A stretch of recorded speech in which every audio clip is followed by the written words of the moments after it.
Patrick. Patrick.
Good afternoon. This is the Board of Appeals, Town of Hempstead, July 12th, 2023, 2 o'clock meeting. Mr. Chairman, do you have any opening remarks? The usual. For those of you who haven't been here before, the protocol that we follow is we take requests for adjournment first. If there are any requests for adjournment, thereafter we'll start hearing cases. And when we hear cases, the applicant will state their case initially. Then if there are any objections, we will allow the objectants to voice their opinion or opinions. And then we allow the applicant or the applicant's representative to sum up. As you may be aware, all the hearings are live streamed, they're televised. You can look them over at your leisure. We have a court reporter who will take down everything, and the results of the hearings are archived. If you are objecting or if you're in favor of a particular application, someone gets up and gives the reasons why they're in favor or objecting, and you agree with them, you are free to say, I agree with the person who just spoke. You don't have to lay out your case all over again. All right? Brevity does not count, brevity doesn't count, but I mean, we'd like you to get to the point, okay? And I think you can call the first case, Patrick. Sure. We have a case for adjournment, case 46423, East Atlantic Beach, Sean McDermott, also known as 17 Malone Avenue.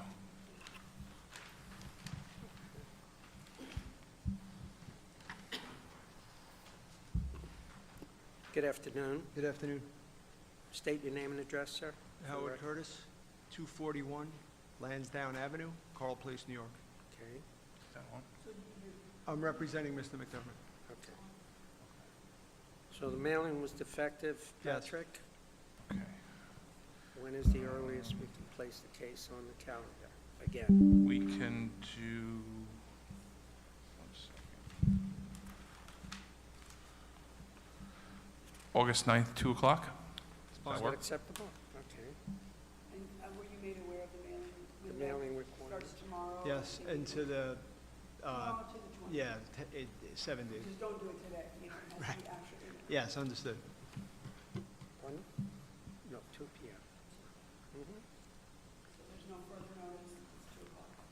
But I will get a new notice from the board, obviously. Yes. From the clerk. Correct. You can go, yeah, you can go straight down there and they'll give it to you. Thank you. Any other requests for an adjournment? We have one more. It's case 135823 through 136023, Lido Beach, Lido Point Lookout Fire District, also known as 211 Lido Boulevard. Good afternoon. My name is Mitchell Ross. The law office is Mitchell Ross. 2825 210 Place, Bayside, New York. We are requesting an adjournment because we apologize that the sign didn't have enough language on it. The mailings were fine, but the sign wasn't. Let me ask you, do you need to add any more variances because of the sinkhole now to shore it up? You're good, right?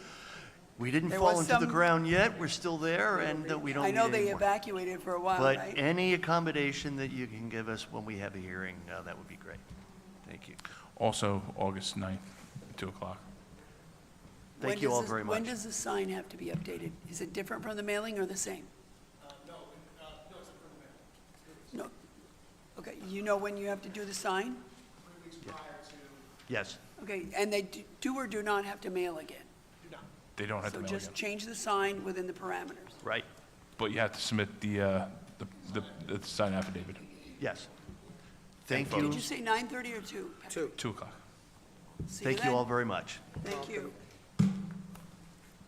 Any other requests for an adjournment? Because we seem to have the afternoon of August 9th open. Okay, then. Not aware of it. Okay, Okay. Patrick. We have case 45523, Elmont. Isler St. Armand, a variance to maintain senior residence, each separate dwelling area exceeding 800 square feet in total floor space, also known as 17 Tarboro Street.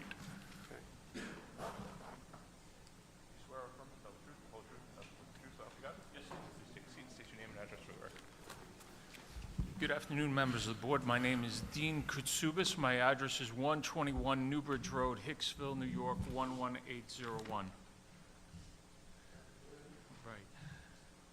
I'm here today on behalf of Mr. St. Armand. He owns a house at 17 Tarboro Street in Elmont. He's looking to make a senior residence apartment on the second floor of the house, where the second floor is existing at 1,067 square feet, where the maximum allowable is 800 square feet. So it's 267 square feet over what is allowable.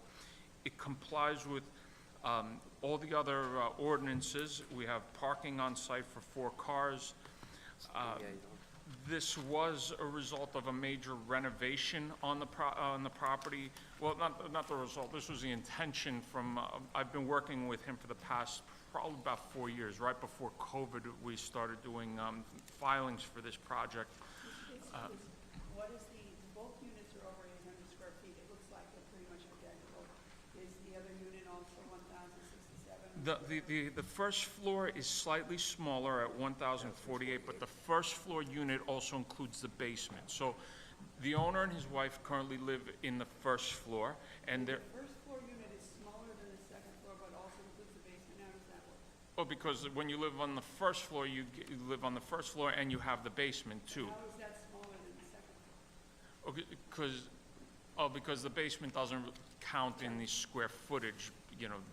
The second floor tenants wouldn't have access to the basement is what I'm trying to get at here. So it's 167. Which one's 167? the second floor is 1,067. So the second floor is going to be the rental part. To explain this, when I first started working with them, it was like a high ranch house. So the second floor was the main house where they lived in.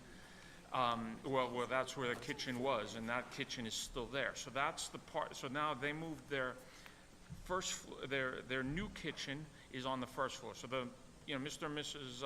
St. Armand, they moved from the second floor to the first floor. They fully renovated the house, permits, everything, every permit we got, plumbing, electrical. There was no other variances needed.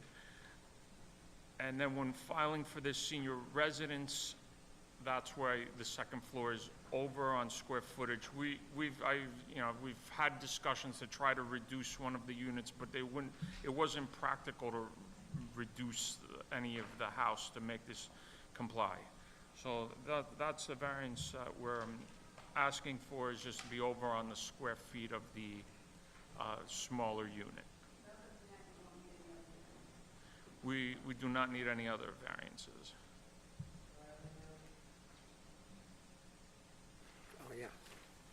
Are you going to close out all the open permits? Yeah, there are many open permits. There This is are. a result of a recent, renovation on the house, and that's the intention, is to close all They'll these be closed permits. out. Okay. Understood. Any other questions from the board? Move that the hearing be closed, the matter be placed on the decision calendar. Mr. Katsubis, you'll be notified by mail of the board's decision once it's rendered. Thank Thank you, and you. have a nice day. You too. All in favor? Any opposed? Any abstentions? Good. Next, we have case 45623 Oceanside, Ketline, Augustin. Variance, rear yard, maintain addition attached to dwelling, also known as 3057 Nassau Road. Did she meet?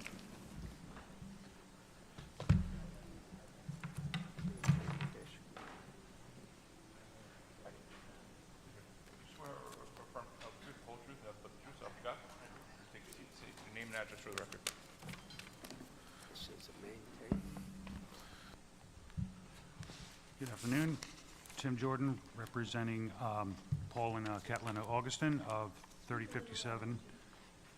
A little louder? Yeah. Actually, let me put my full name on the record. Tim Jordan, 9 Flamingo Drive, Smithtown, New York, 11787. Here today representing Paul and Catlin Augustin of 3057 Nassau Road, Oceanside, New York, 11572. You're here to maintain an addition to the dwelling. We are here to maintain a one-story rear addition to a dwelling that was originally there without a permit when they purchased the house in 2006. They renovated it, and due to the irregularity of the lot, being that it cuts in, we are holding 2 feet less than the required 15. So the addition was there, but it was renovated. And Yes. I guess it's during the course of that renovation that your client came to know that it needed to be legalized. Actually, it was during the previous owner had filed for a garage conversion, but never taken the permit out.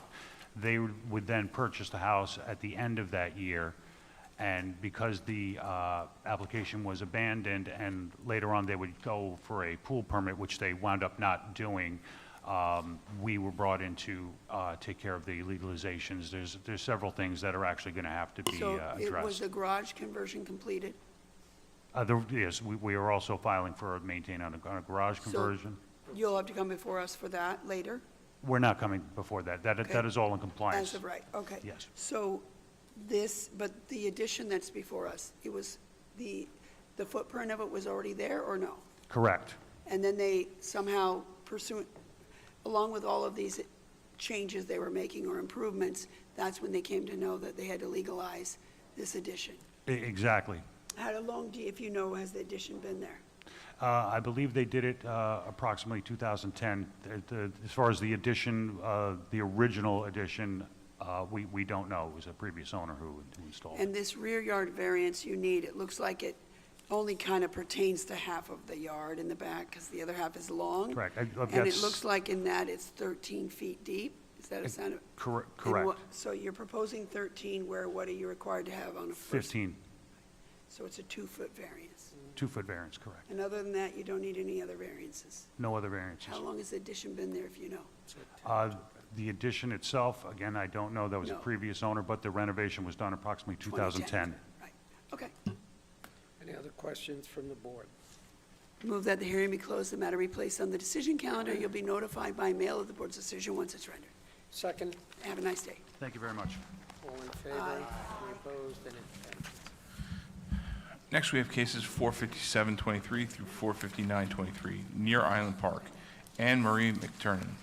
Special exception to maintain pergola and outdoor kitchen, sink station, and barbecue stations higher and larger than permitted, exceeding horizontal maximum on all sides with less than required side yard setback and lot area occupied variance.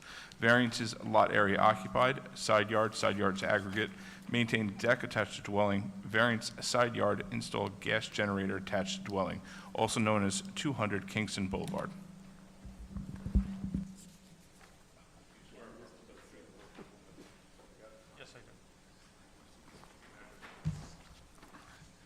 My name is Dean Katsubis. My address is 121 Newbridge Road, Hicksville, New York, 11801.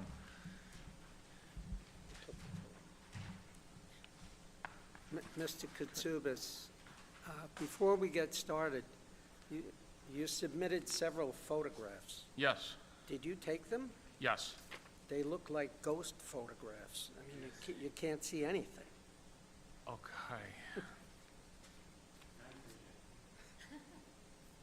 Okay, proceed, right. please. All right, they were taken in the winter months. The furniture, the structures were shrink wrapped for the winter.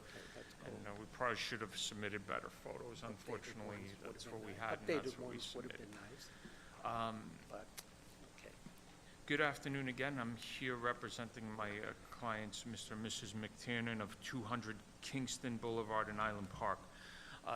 This started, the initial application that went in for this one was to propose a natural gas generator. The generator would be located on the side property line 1 foot away from the property line. Usually that's not where we'd put a generator, but in this property, that was the only location that could have, and we would have had it closer to the house, but we couldn't because there's a window there. So the location that they chose, and they, together with the electrician, they chose this location, is 1 foot away from the property line. And to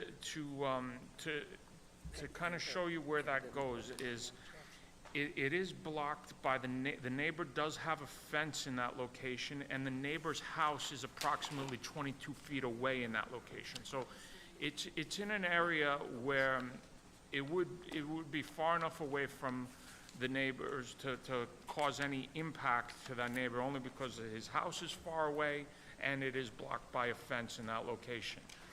So that was that was the initial permit that went in. When this was submitted, it was discovered that there were other structures on the property that needed permits and variances. Those include the deck, the barbecue island, the pergola, and the outdoor sink countertop, which is underneath the pergola. The remainder of the variances are required. On the deck, the requirement is a side yard of 5 feet, and we're asking for 4.3 feet. On the deck aggregate side yard, okay.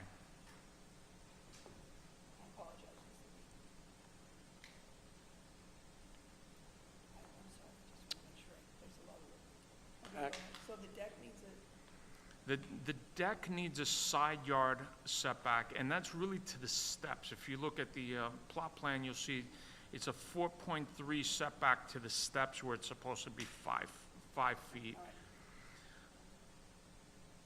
That's the only variance you need for the deck. Well, that and lot coverage, but lot coverage would apply for the other structures as well.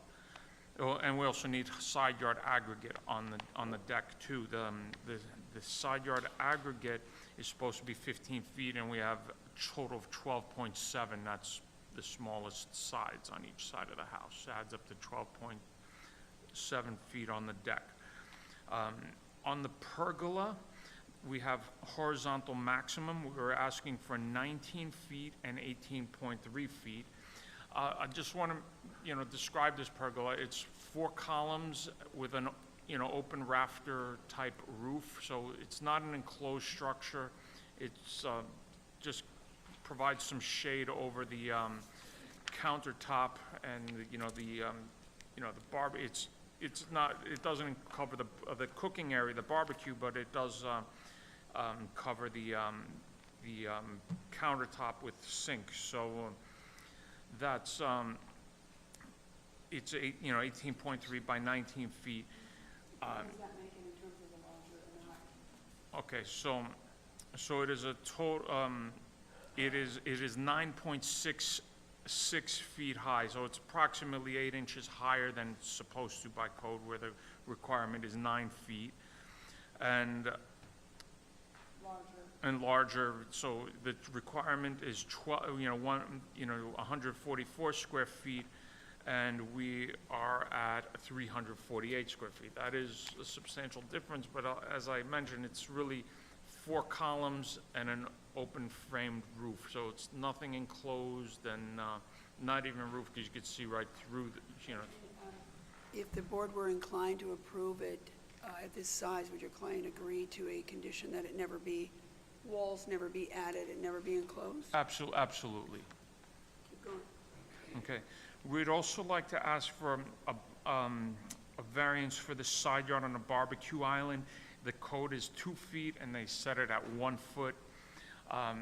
It's, it is fenced in at that point. It's, close at 1 foot to the property line, and no objections from the neighbors.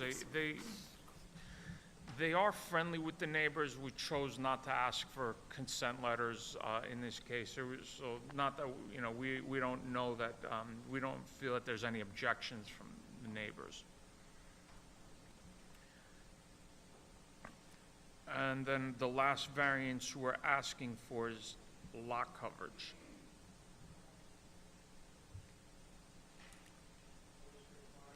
Okay, so the 27.5% for the Zone B, and we're asking for 31.9%. So That's your total lot area. Total lot. total lot coverage. So we're over by 268 square feet in lot coverage. This, Well, you're over 27.5%. Go back a second. yeah, so we're at 31.9% where the allowable is 27.5%. That does include, this area, it does include the deck, it does include the barbecue island, it does include this open, this open trellis. Good. Pardon? Yeah. Any other questions from the board? Mr. Chairman, I will move that the hearing be closed, the matter be placed on the decision calendar. Mr. Katsubis will be notified by mail of the board's decision once it's ready. Thank you all. Thank you. Have a nice All right. Second, Have- all in favor? Aye. Any opposed, any abstentions?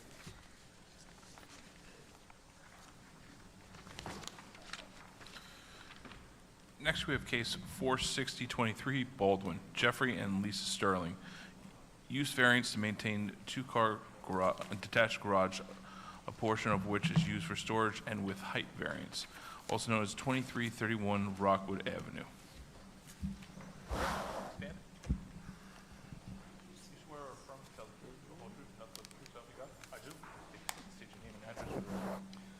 Good morning, my name is Mark Geiselman, 364 West Fulton Street, Long Beach, New York, representing Jeffrey and Lisa Sterling, owners of the property at 2331 Rockwood Avenue in Baldwin. What we are here today for is to maintain an existing garage that was on the property when it was, Speak more into the mic, 'cause I'm I sorry. don't understand why this is used there. What we're here for is to maintain an existing garage that was on the property when the Sterlings bought it in 2001. The existing house and the garage at that point, we thought needed maintain an existing non-conforming, which we applied for the house in addition to renovations. Did you get the non-conforming? Yes, we did. The garage is not part of the non-conforming? The garage on the search and the property record cards was initially 20 foot 6 inches by 21 feet. The garage as it exists, 20 foot, 20 feet 6 inches, 20.5 by 20 feet. The garage, that was in 1938, yeah. The garage as it exists now is 23 feet by 24 feet. So they denied you a non-conforming because Because apparently it was reconstructed at some point. it is a non-conforming approved by the building department, it's not. Everything's approved there. But the garage changed enough that they won't make it a non-conforming. But it was Correct. at this other size in 48 or whatever it was. And one of the things, did it have, was it as tall as it was then? There's no way of knowing. There's no indication or records. So the variance, the bulk variance is the building height. It's 14.75 feet to the midpoint of the rafter. Obviously 12 feet is permitted, so 2.75 feet over is what we're at with that. The storage, I assume, Is it 14 to the ridge or 14 average? 14.75 to the midpoint of the rafter. The ridge is, sorry, 17.79, 75, As we go to the midpoint. yes. Yeah, Correct. So that's the bulk variance we're looking for. The storage that we're talking about, I assume there's a loft over the back half of the garage. No stair to it. Storage. Yes, I was there. Does it- What's there now, I couldn't attest to. The last time I was there was How do you a get number of months into ago. that loft area? A ladder, A ladder or a pull-down a ladder, stair? ladder. Okay, what is in the garage in terms of plumbing, power, heat, et cetera? There is power in the garage, there's no heat, there's no plumbing. There are computer storage racks in a portion of it. They're computer Computer racks. storage racks? Computer racks in a portion of it. Is that to store like servers? It's servers, yes. Okay, so is there coolant in the, There is there a has to large, be if there's servers. there's a large fan that That ain't circulates gonna air cut out of it. the garage. You better have AC too. Okay, Does the so the CIA know about this? CIA owns this. So you have, are you putting cars in the garage? There is space to put cars in the garage, yes. Are you putting, I think she asked you if you were putting I don't know if cars the in owner is, garage. is storing his car in the garage. Okay. What is in the pump house, other than a pump? It's an old well, that since domestic water was put into this neighborhood, this house was built, I believe, in 1901. So the pump house is actually used still for an irrigation system. Okay, so back to the garage. Right. It has, I can see by the photographs, it has two large garage-type doors. It looks like on the back, it has like what I call a people door? Yeah. Or on the side, I guess. That's on the side, A correct. people door. Inside, you could pull cars into it, Yes, and there's some kind of loft that is accessible only by way of a ladder. correct, The garage has power, no plumbing, no heat. correct. But obviously, the power needs to, it's clearly being cooled if you're putting servers. The power on. does the service You those. can't have servers without cooling. Right. Well, if you circulate enough air past them, it's a large fan on the side of the garage. I don't think so. Okay, But that's neither here nor there. okay. Okay, go.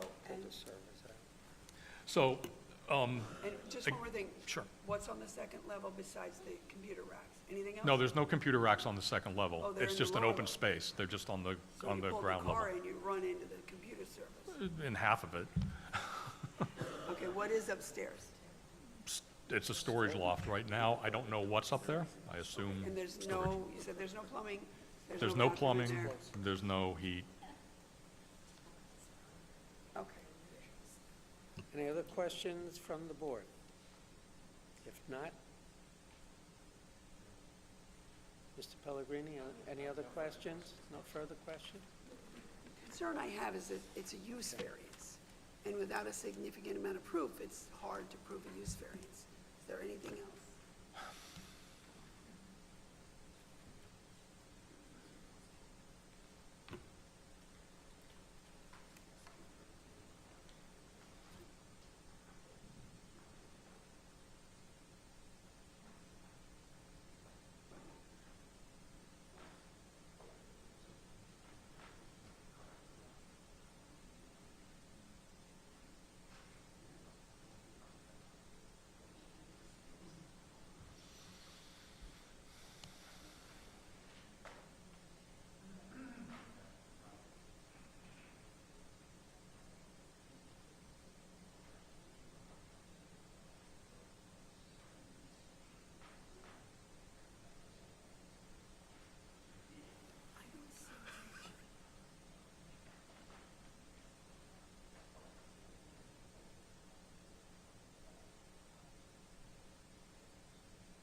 In your communications with the building department, so we have this use variance, which is almost impossible for you to prove for this garage.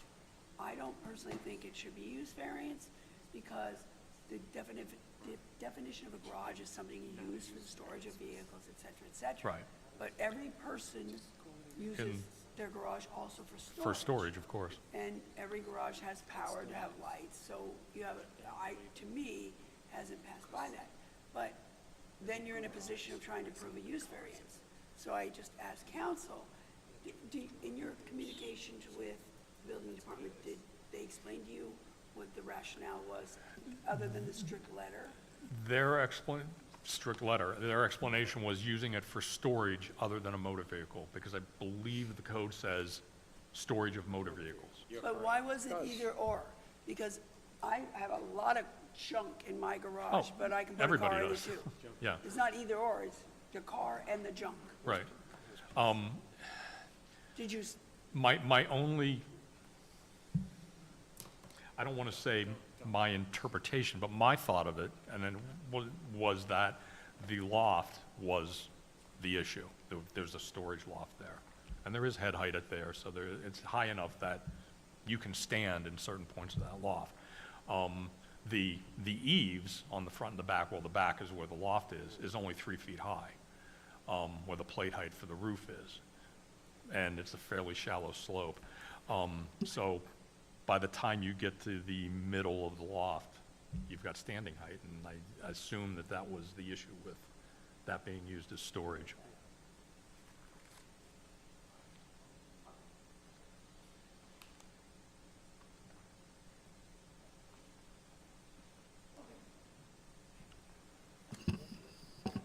Is that your case?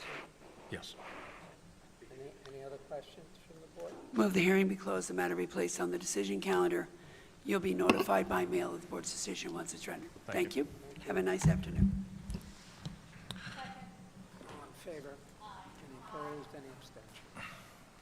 Next, we have case 46123, Wantagh, Temple Bene Torah.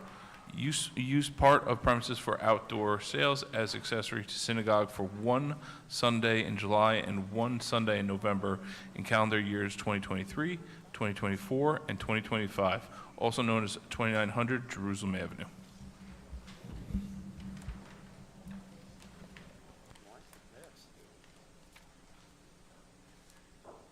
in favor? They're probably neighbors. They must be neighbors. Let me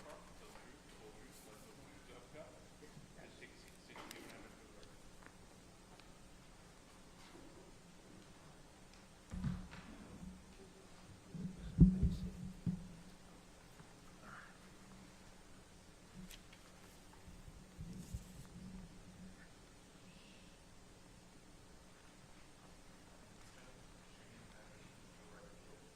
Excuse me? My name is Brian Levy. Address is 1983 Guilford Park Drive, Seaford, New York, 11783. Ben Cernes, okay, 1962 Melview Court, Merrick, New York, 11566. Yeah. Thank you.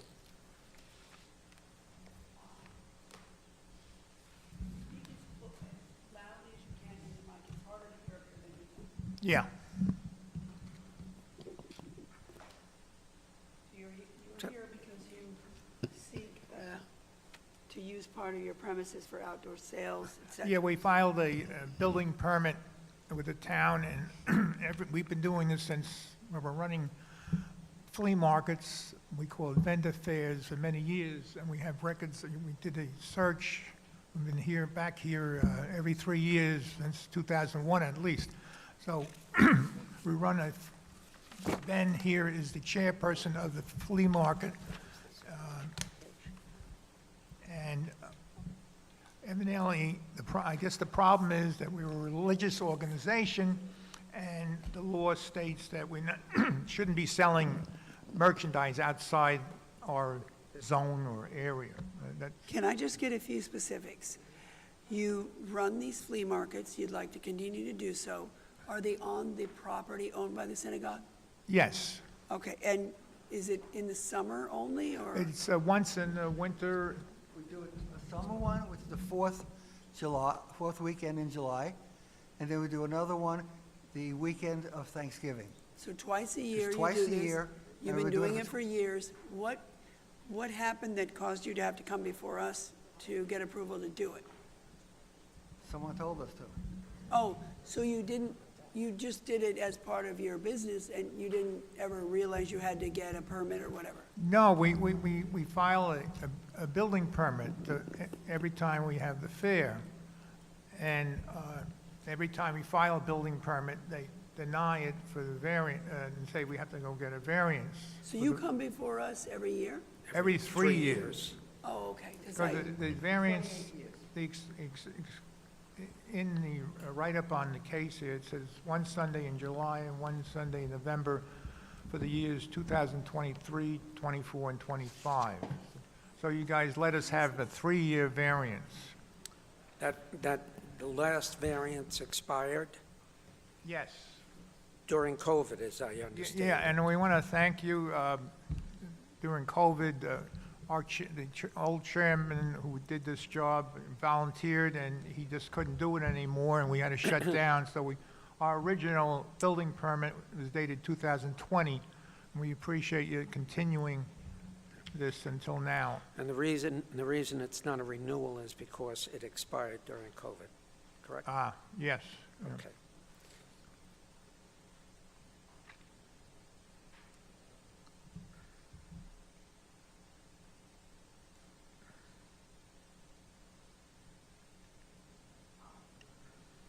Is there anything else you'd like to say in connection with this Yeah, application? the funds that the temple, the Brotherhood, and actually it's the men's club of the temple, the funds go to our Giving Garden, which then in turn donates to the Island Harvest, the Troops and Veterans, Adopt a Battalion.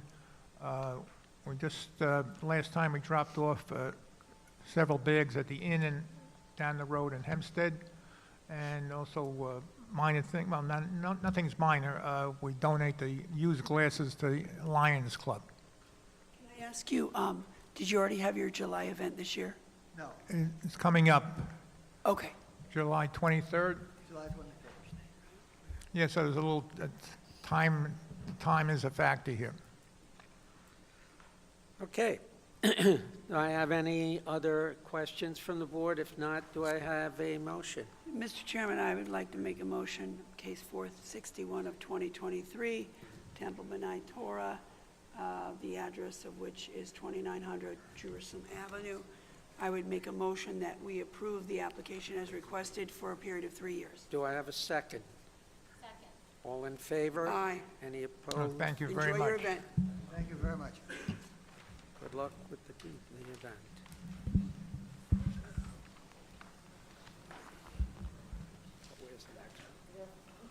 Where's the next one? Next, we have case 46223. You okay?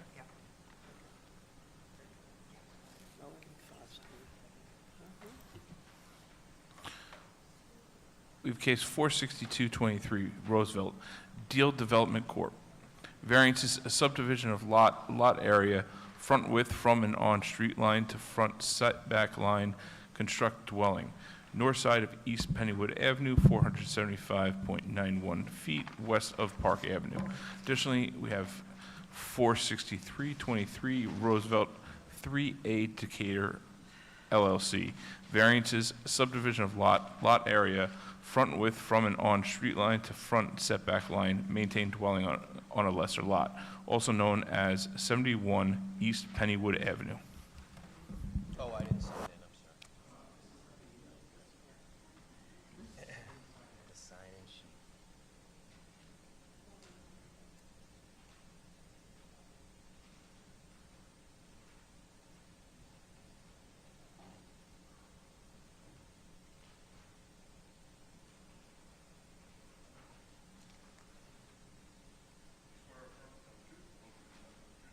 I do.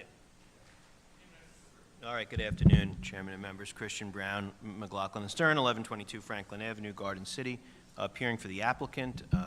These are companion cases. My client is the principal of both of these LLCs that own these two parcels of property that are before you today, and I'll explain the situation briefly. My client, under the Deal Development Corporation entity, bought lots 237 and 238 that are before you on the site plan. It's just the name of a corporation, like Let's Make a Deal, but it's just Deal Development Corporation. Exactly, the other guy. That was a vacant lot at the time that it was purchased. It was fenced off, and the adjoining property had an improved house on it. It was the vacant lot, which is lots 237 and 238, was vacant, had always been vacant. It was divided off of the neighboring property with a fence, and the family that owned the property at that time, which was the Henry family, sold my client under Deal Development Corporation the vacant lot by deed dated October 28th, 2021. Shortly thereafter, the same family, the Henry family, which owned, I should say, the house, the house that is on lots 239 and 240, decided that it wanted to sell my client the house as well, which was on those two tax lots I just mentioned. That my client purchased from the Henry family as 3A Decatur LLC. That was by deed dated November 8th, 2021. Correct. Correct. 237 and 238 was vacant, always had been vacant, appeared to be a single and separate lot, fenced off and separated from 239, and 240, where there was a house, a dilapidated single-family house. He purchased them at slightly different times, but from the same family. He has since moved forward, got permits, and fully renovated and restored the house on 239 and 240. It was a dilapidated house. It's now fully renovated. I think you have some photographs of it. I did not take the photographs. I've seen the photographs, though, but I did not take them. I believe they fairly and accurately depict the house, and I've also seen the photographs of the house prior, which are on the county website, which you're free to take a look at, obviously the My Nassau property, and you will see that it is a substantial improvement to what had been there prior. My client obviously was under the impression, right or wrong, that these were two single and separate properties. As far as I can tell, based upon speaking with him and looking at the records, which I'll get into in a moment, although there was unity of title for a period of time on these two parcels, they were never used in conjunction with each other. The vacant lot appears to have been fenced off and treated like a separate piece of property. It wasn't used as the side yard of the house on 239 and 240. The vacant lot? Well, he's only owned it for a short period of time. He's cleared it and was prepared to pull a permit to construct a similar house to what's next door. And that's when, at that point, the building department flagged this and said, oh, wait a minute. They considered the two lots to be one parcel. Now, as you know, the Town of Hempstead Building Zone Ordinance does not have a merger clause in it, so there's no automatic merger of these properties just based upon the fact that they come into common ownership. There would have to be evidence that they were used in conjunction with each other.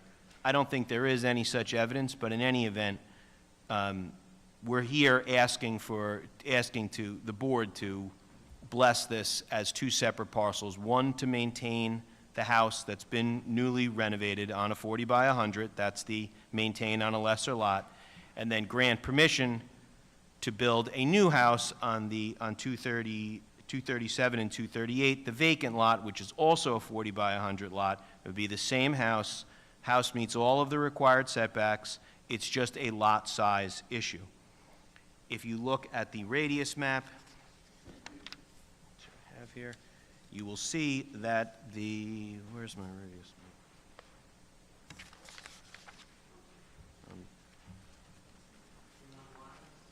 I have one. Oh, no, I found it. Thank you. You will see that this neighborhood was laid out predominantly with 40 by 100 lots. Going to the east and the west of the two subject lots along East Pennywood Avenue, you will see starting on the west at the edge of the 200-foot radius, 1, 2, 3, 4, 5 40 by 100 lots, leading up to the subject lots. Then on the other side of the subject lots, you have 160 by 100 and, excuse me, 260 by 100s, and then another series of 40 by 100s running to the edge of the radius. Basically, the same pattern repeats on the other side of East Pennywood Avenue, directly across the street, where you have 160 by 100 mixed in with 1, 2, 3, 4, 5, 6 40 by 100s in a row, then 250 by 100s going to the west, and then 2 more 40 by 100s. Well, Mr. Nelson couldn't be here today, but because of the history of this property, I thought I would proceed in his absence. If you look at the property cards, which I'm also prepared to which I will hand up, these were separate lots when they were originally laid out. There is a property card, Nassau County Records, 1938, on lots 237 and 238, that it shows a vacant lot going all the way back. The maintained house, 239 and 240, has a separate property card which shows a one-family dwelling that was constructed in 1946. Was that dwelling constructed by way of a town permit? As far as I know, it was, yes. It was And when it was constructed and approved, was it on a 40 by It was on a 100? 40 by 100 lot, because if you look at the chain of title, the No, but- vacant,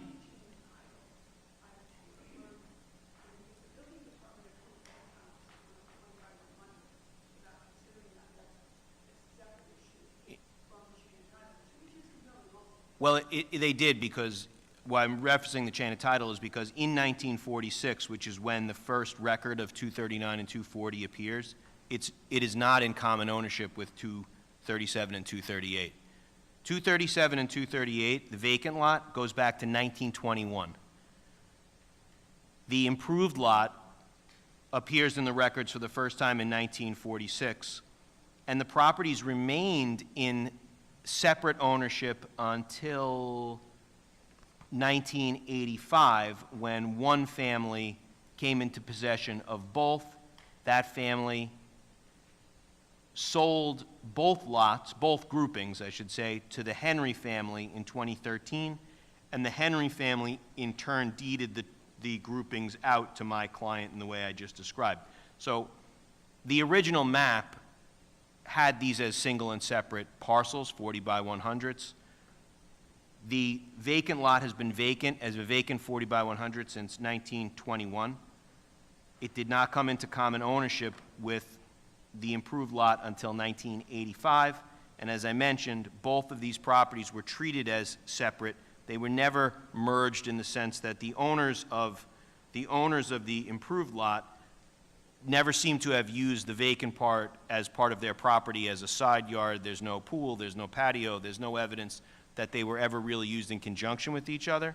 And under the common law test, that means that the vacant parcel would have retained its own separate identity, even if it were even owned by the same people who own the improved house. So as I mentioned, the only variances we need on the building department's interpretation is to maintain this as a single and separate 40 by 100. The house otherwise fits. It'll be an improvement to the neighborhood. Right now, there's a beautiful restored house there, which can't be sold because of this right now. It'll be conveyed out if you approve this, and then he'll be able to build a very nice new home on the vacant lot, and I think that'll raise values and be an improvement for the whole area, and obviously it fits within the character of the neighborhood for the reasons I just mentioned.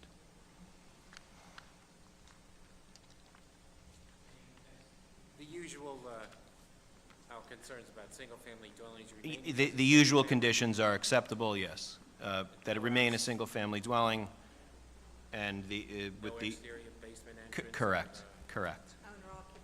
Oh, yes, that's fine. On sale, on sale. That would be fine. Mr. Brown? Yeah. If the town granted the building permit on the existing house, Right. on the 40 by 100, why do you need maintain on a lesser lot? Because someone made a determination that the two parcels merged. But if the permit was granted, I went through this with a friend of mine who was gonna buy something. I said, Right. you better check this. And she checked it in the building department, and they had there was an empty lot that was related to two different houses. And when we looked it up in the town with one of the head examiners, the permit for renovations included a 35 by 100, so the town had considered in granting the permit that piece, not with the one my friend wanted to buy, but rather with that, so she didn't buy it. But if the town granted a permit on the 40 by 100, I'm surprised you got to use the lesser lot. I get the whole merger, but the permit to do the construction. Right. I think was it, granted I on don't, the I 40 by think it 100. was, in this most recent instance, it was caught after the fact. The existing house had been renovated or substantially renovated, and then when he went to apply to build the next door house, someone said, oh, wait a minute, you know, these lots, they considered these lots to have been grouped together as a single parcel. But the town, my point is the town, in granting the permit to build the house, Originally. looked at a 40 by 100 and said, we will grant you the right to build a house on 40 by 100. As far as I know, that's the case, because as I said, that 40 by 100 was not owned in common ownership with the vacant lot at the time the house was first built in 1946. So I think it's a technicality here. I don't think they have emerged, but we're here to clear it up, if you will.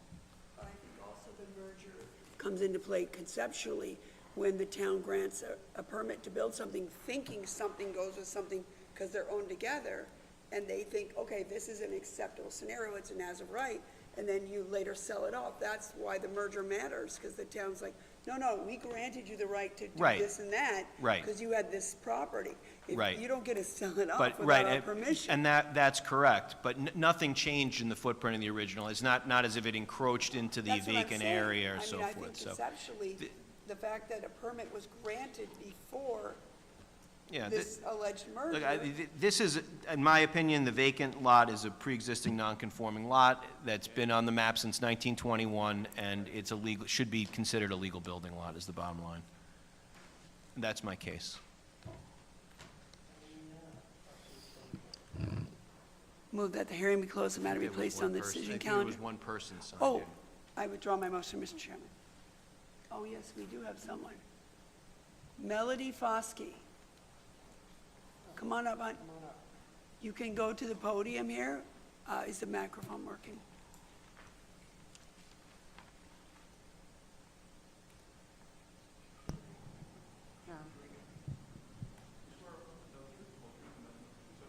I do.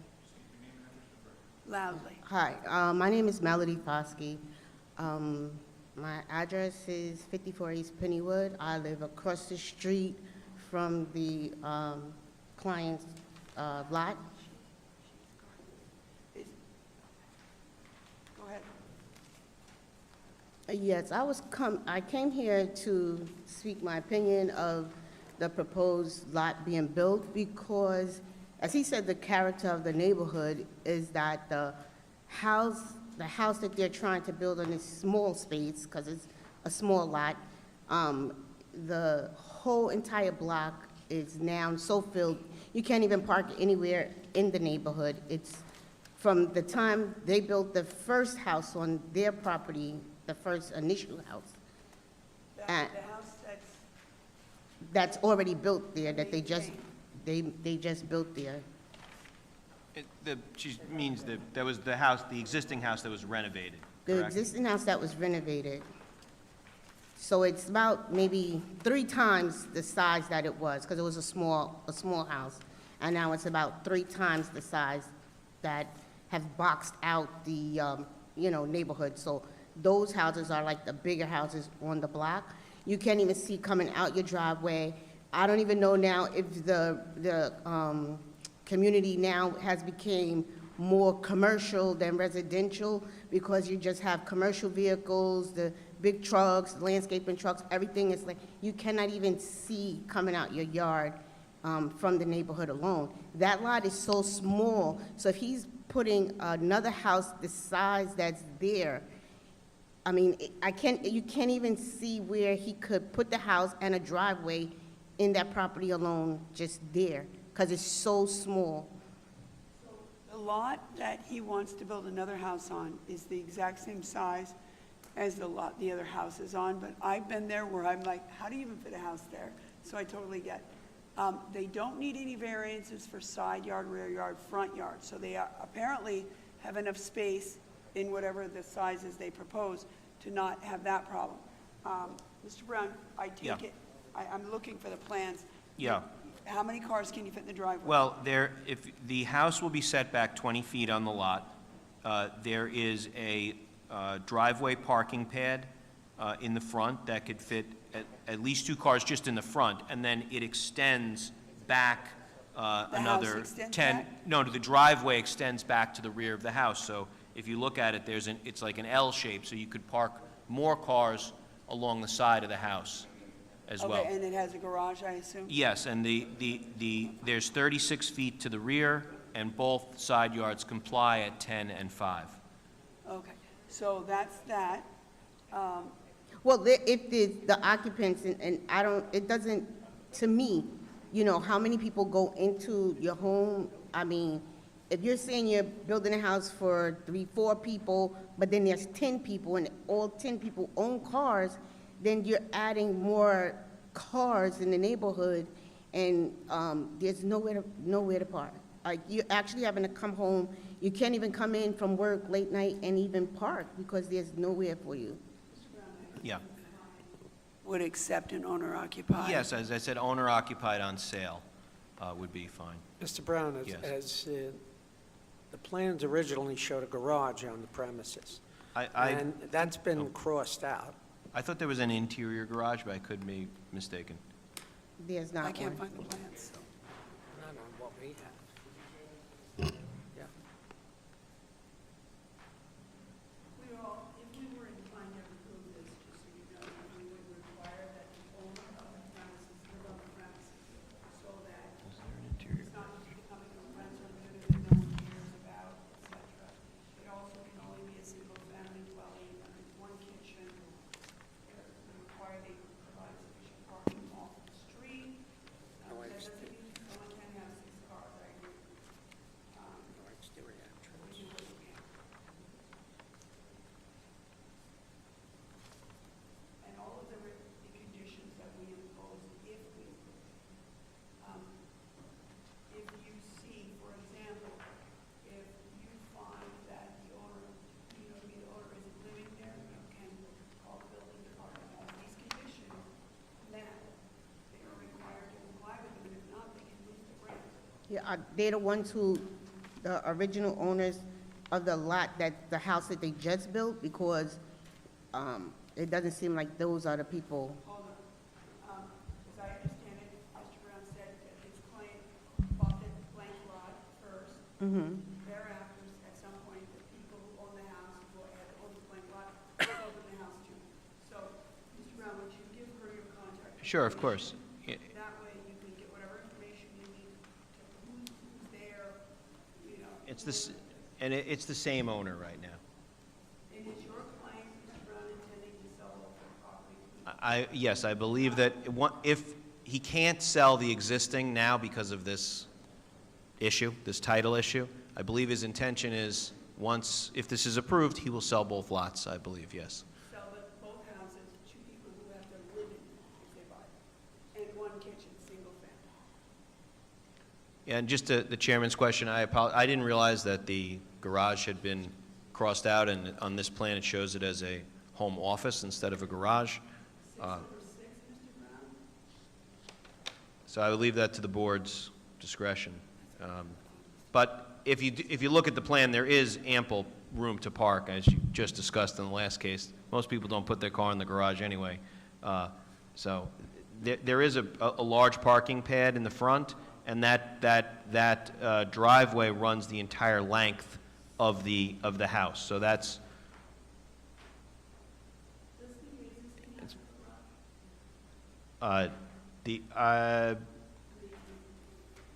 I thought it did have an interior, but I don't know. Mr. Levine would have a heart attack. Well, I know that garages are preferred, but I think you're going to get the same amount of parking because the house is set back 20 feet and there's a parking pad in front of the house, and then the driveway runs another 44 feet to the back of the house from the front setback line. So you're talking about over 50 feet of parking area in and around the house. So there's a lot of room for cars to go off the street here.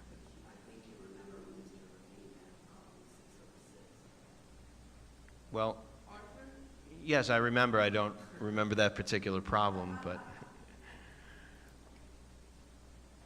so as regards the parking, I think it's pretty ample here because of the way the driveway is designed, and I understand the neighbors' concerns. We'll accept all of the usual conditions, and I'm happy to give her my card and put her in touch with my client as well. Right now, there's only like one car that be in the driveway, and the other 5 is battling in the streets. I'll talk to him about that. Just so you're aware, ma'am, some decisions are made today, some are held. In many instances, one or more of the board members will go out and look at the conditions at the home before we render a final decision, okay? Yeah, the community, as it is just trying to maintain everything in the community. I work with the community, volunteer firefighter. I work in the community, so I know, what goes on. So it's not like I'm just coming in and out. But, people have to get more involved to maintain where you stay at. And if we sit back, it'll just, like, nothing falls down. So I just wanted to say what I had to say. Okay, thank you for your Thank you. input. Any other questions from the board? Mr. Chairman, I would move that the hearing be closed, the matter be placed on the decision calendar. Mr. Brown, you and Miss, you too will receive a copy of the board's decision by mail once it's rendered. Thank you both for coming. Thank you very much. Have a good day. participating. Safe home. You too. Someone say something. All in favor? Any opposed? Any abstentions?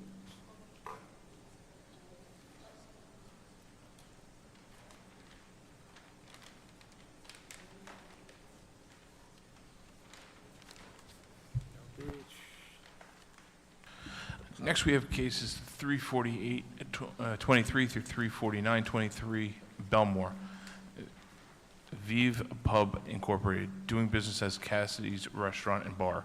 Variance in off-street parking, insufficient stall size and backup space, special exception to park in front yard setback on Half Avenue, maintain addition attached to existing building, maintain 8-foot-high fence which is greater distance forward to the street than front building line on Half Avenue, also known as 1367 Newbridge Road.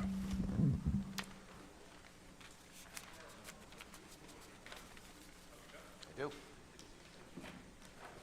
Thank you. Good afternoon, members of the board, Mr. Chair, Mark Anthony Monastery, architect. My office is located at 1563 Belmore Avenue in Belmore, and today I'm representing my client, Vincent Arena, who is the owner of Vive Pub, also known as Cassidy's Restaurant and Pub. Cassidy's Restaurant is a small local pub-style restaurant, which half is a bar, the other half is a restaurant-style seating with several 2- and 4-top tables. Today, we're requesting variances for off-street parking, insufficient stall size and backup space, and a special exception to park in the front yard on Half Avenue. We would also like to maintain a rear addition, which was built previous to my client's ownership between 2000 and 2004, based on the historical imagery. Lastly, we would like to maintain an 8-foot-high fence, which is further forward than the front of the building. This property is located on a commercial strip along Newbridge Road. Although they do serve lunch, at most they serve 3 to 4 tables at best. Most of my client's business is after hours, 5 to 6 p.m., when several of the other businesses are closed. Back in 2020, during the pandemic, my client, in trying to serve his patrons, set up a temporary seating area in the rear of the building. No one was permitted in the building at the time. This was an area with a few tables and a takeout space. This temporary area worked well for my client during the pandemic, and my office was then hired to apply for the outdoor seating permit, although temporary. We received that permit and then applied for a full-time outdoor seating. Since then, he has decided to squash that idea. He does no longer want that, but that raised all the issues of why we're here today. All of these requests that we are depicting to the board today are all items and conditions that were existing to my client's ownership, which he purchased this building and business in 2009. Our requests are to maintain the existing insufficient stall size, as well as reduce the number of off-street parking from the required 21 spaces to 7. Now, this building so happens to be directly around the block from my office, around the block, literally. No, sir. This is where, just north of where Newbridge and Belmore cross. Ace Hardware, the distributor is there. Yes, sir.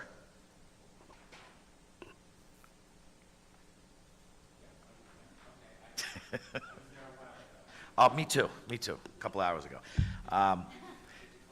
Proper sign in a proper location? Yes, Okay. you can't wait to take them down either.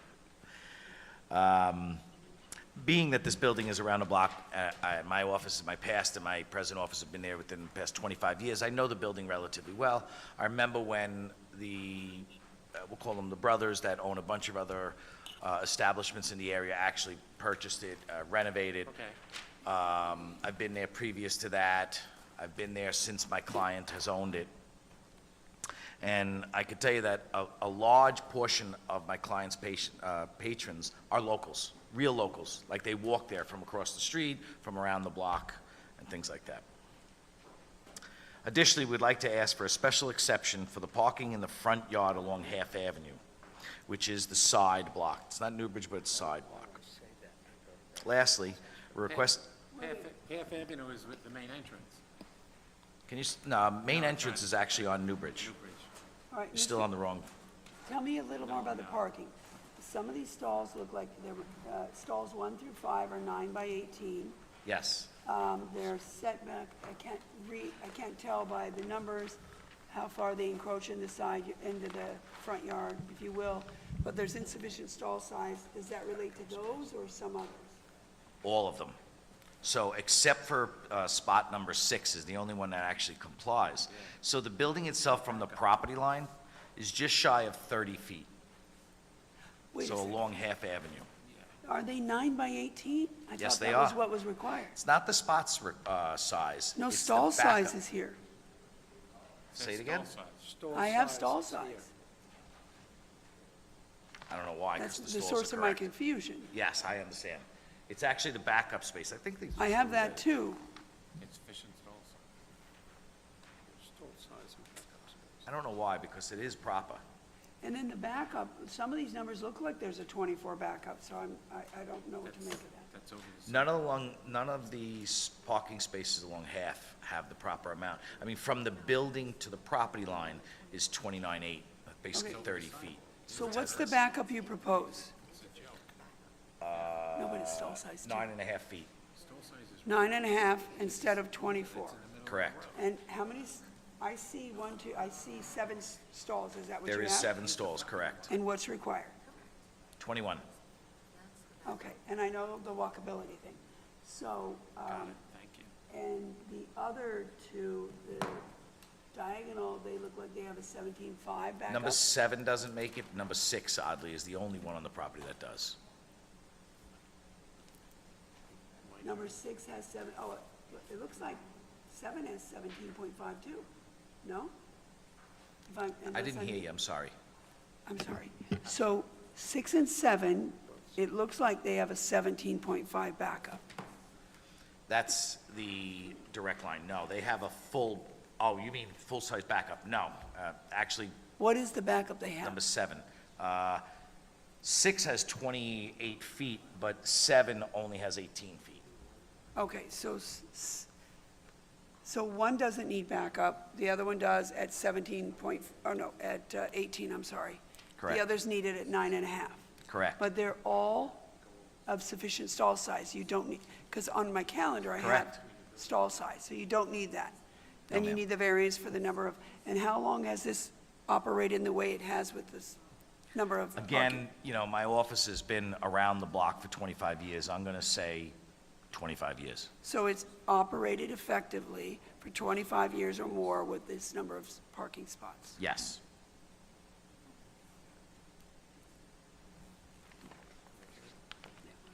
Your turn. Sir, Sir? the site plan, the backup space on Half Avenue shows 24 feet, correct? No. From the build, Just, no. I see a number 24, what is that? Can I look at what you're looking at? Can I Yeah, step? I'm looking at A0.0. Yep.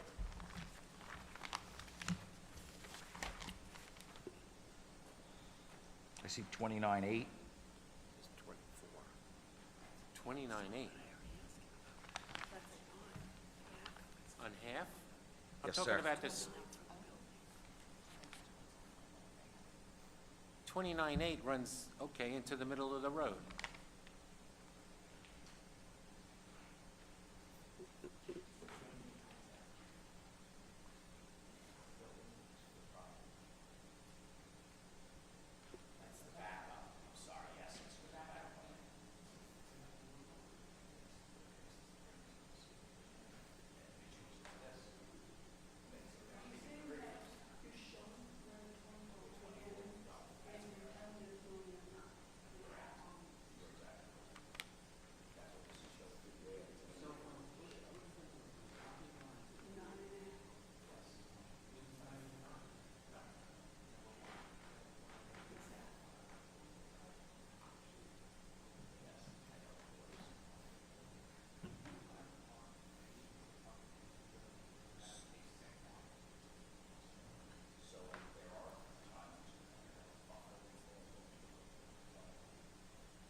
Join the club.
Yes.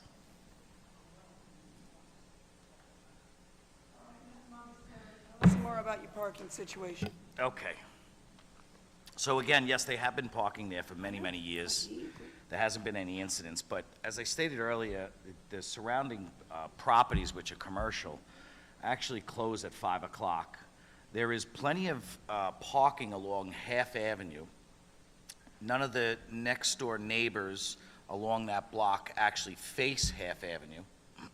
They actually back up to the block this way. The others are on the behind block until you're about 100, 200 feet up to any of the existing residentials face the street.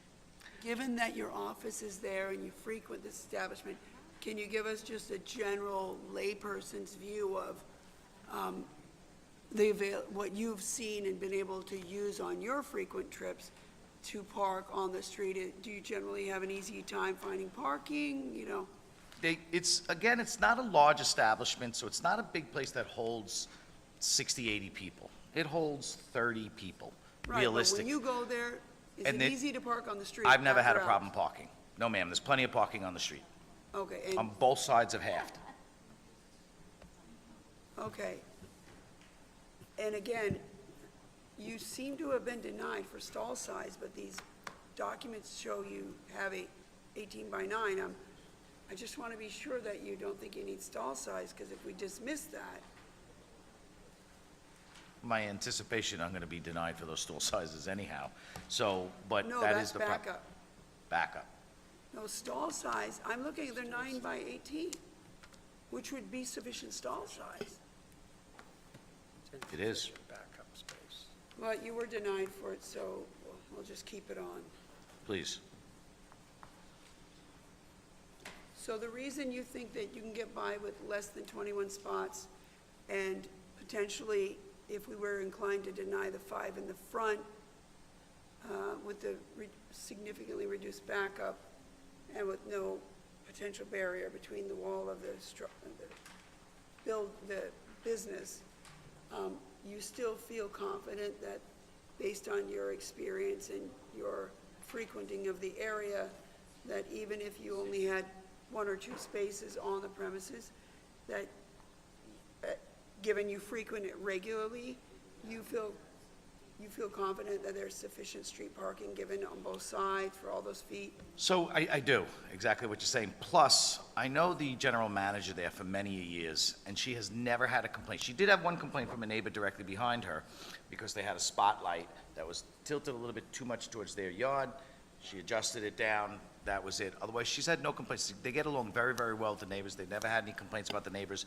The houses that are across the street, residential on Newbridge, are all rentals.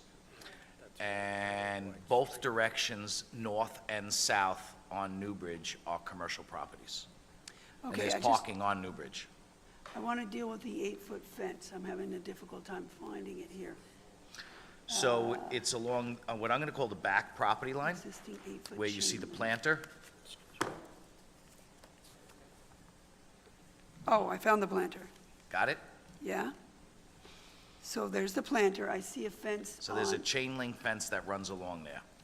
I need the direction. Oh, on the east property line, it looks like there's an existing 8-foot, right? Yes. East running north and south, correct. Okay, and does it turn the corner? Oh, no, that says neighbor's fence. So you run north and south on the eastern property line, and then it's unclear to me where it is relative to the planter.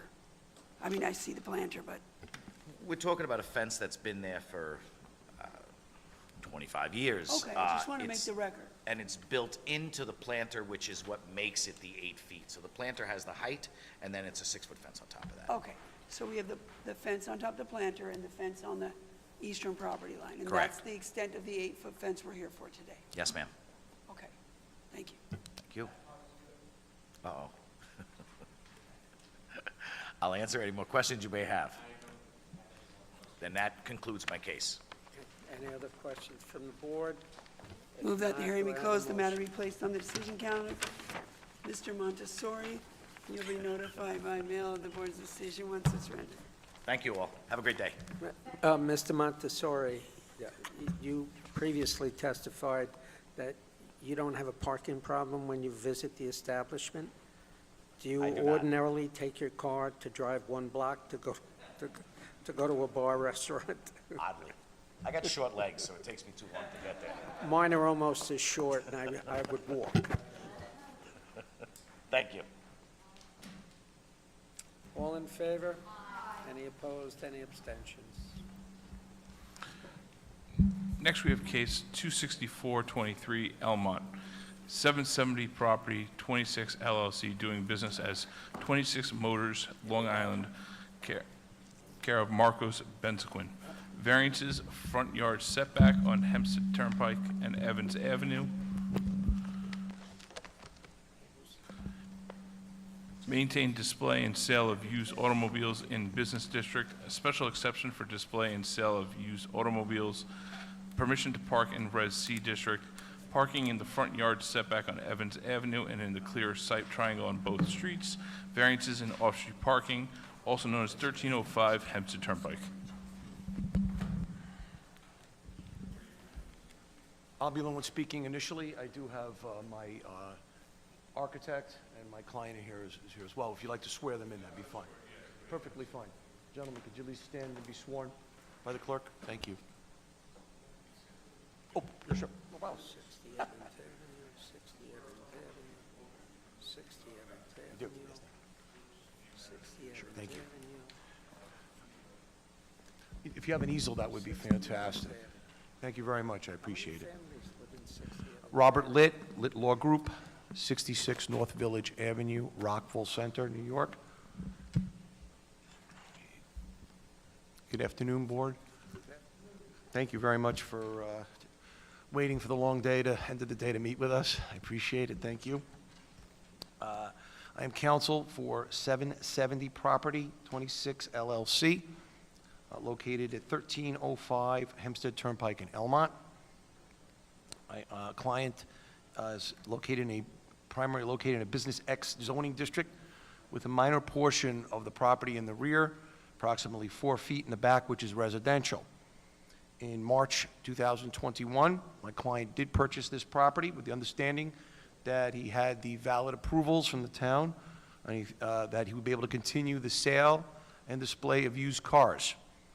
That had taken place at that property for a significant amount of years with the prior owner, which was Red Apple Auto Sales, since the mid-1990s. Upon receiving notice that he had an issue, that the town mentioned that he did need necessary permits to continue operating for the sale and display of cars, he immediately reached out to the town, and in April of '22 submitted the necessary drawings. It's required to be in compliance with all town codes and zoning requirements to maintain his auto sale use at the property. Upon submitting these documents and materials and meeting with the building department, they did indicate there were several other concerns that were brought to his attention, in particular that he needed to receive 6 variances from the town in order to continue his use of auto use and display at the property. In particular, the front yard setback on Hempstead Turnpike and Evans Avenue, maintain the sale, display and sale of used automobiles in a business district, special exception for display and sale of used automobiles, permission to park in resident C district at that small portion of the back of the property, parking in the front yard setback on Evans Avenue, and a variance for off-street parking on the southeast corner of Hempstead Turnpike and Evans Avenue. What happens to the taxi depot? The taxi depot was there for many years, and then the Apple Auto Sales took over the property back in the mid-1990s. This property goes back, and we did some significant historical evaluation, well over 80 years, and I did bring some fascinating documentation regarding the history of this property being used for auto development, maybe sales, repair. I guess my question is, Sure. has the taxi cab depot gone? Yes, the taxi cab depot has not been there for well over 30 years. Okay, Yes. thank you. Thank you. As I was stating, this property has been used for auto sales and development and auto use for well over 80 years.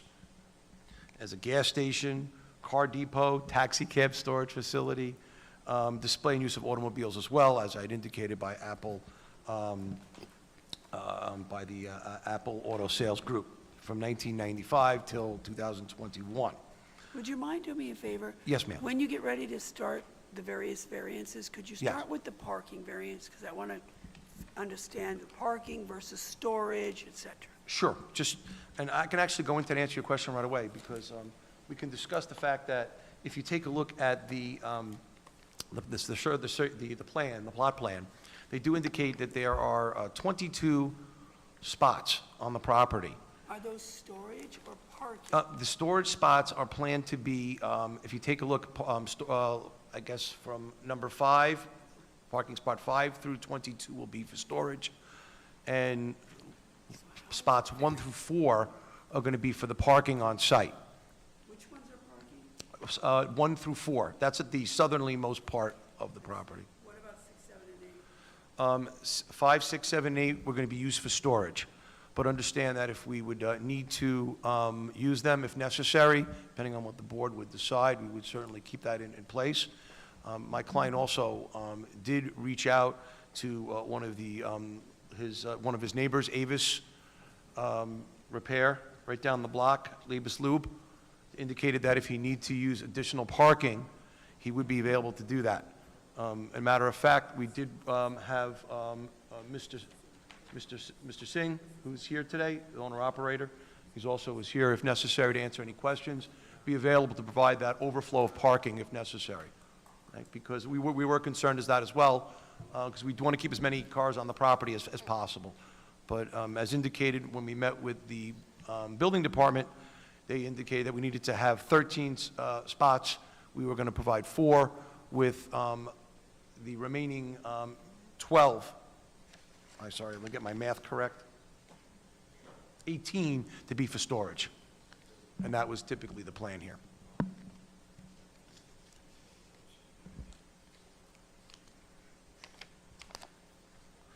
And obviously, if you have any further questions regarding storage and parking, that's why I did have my, the owner here today, again, as well as our overflow and my architect to discuss those issues further if necessary.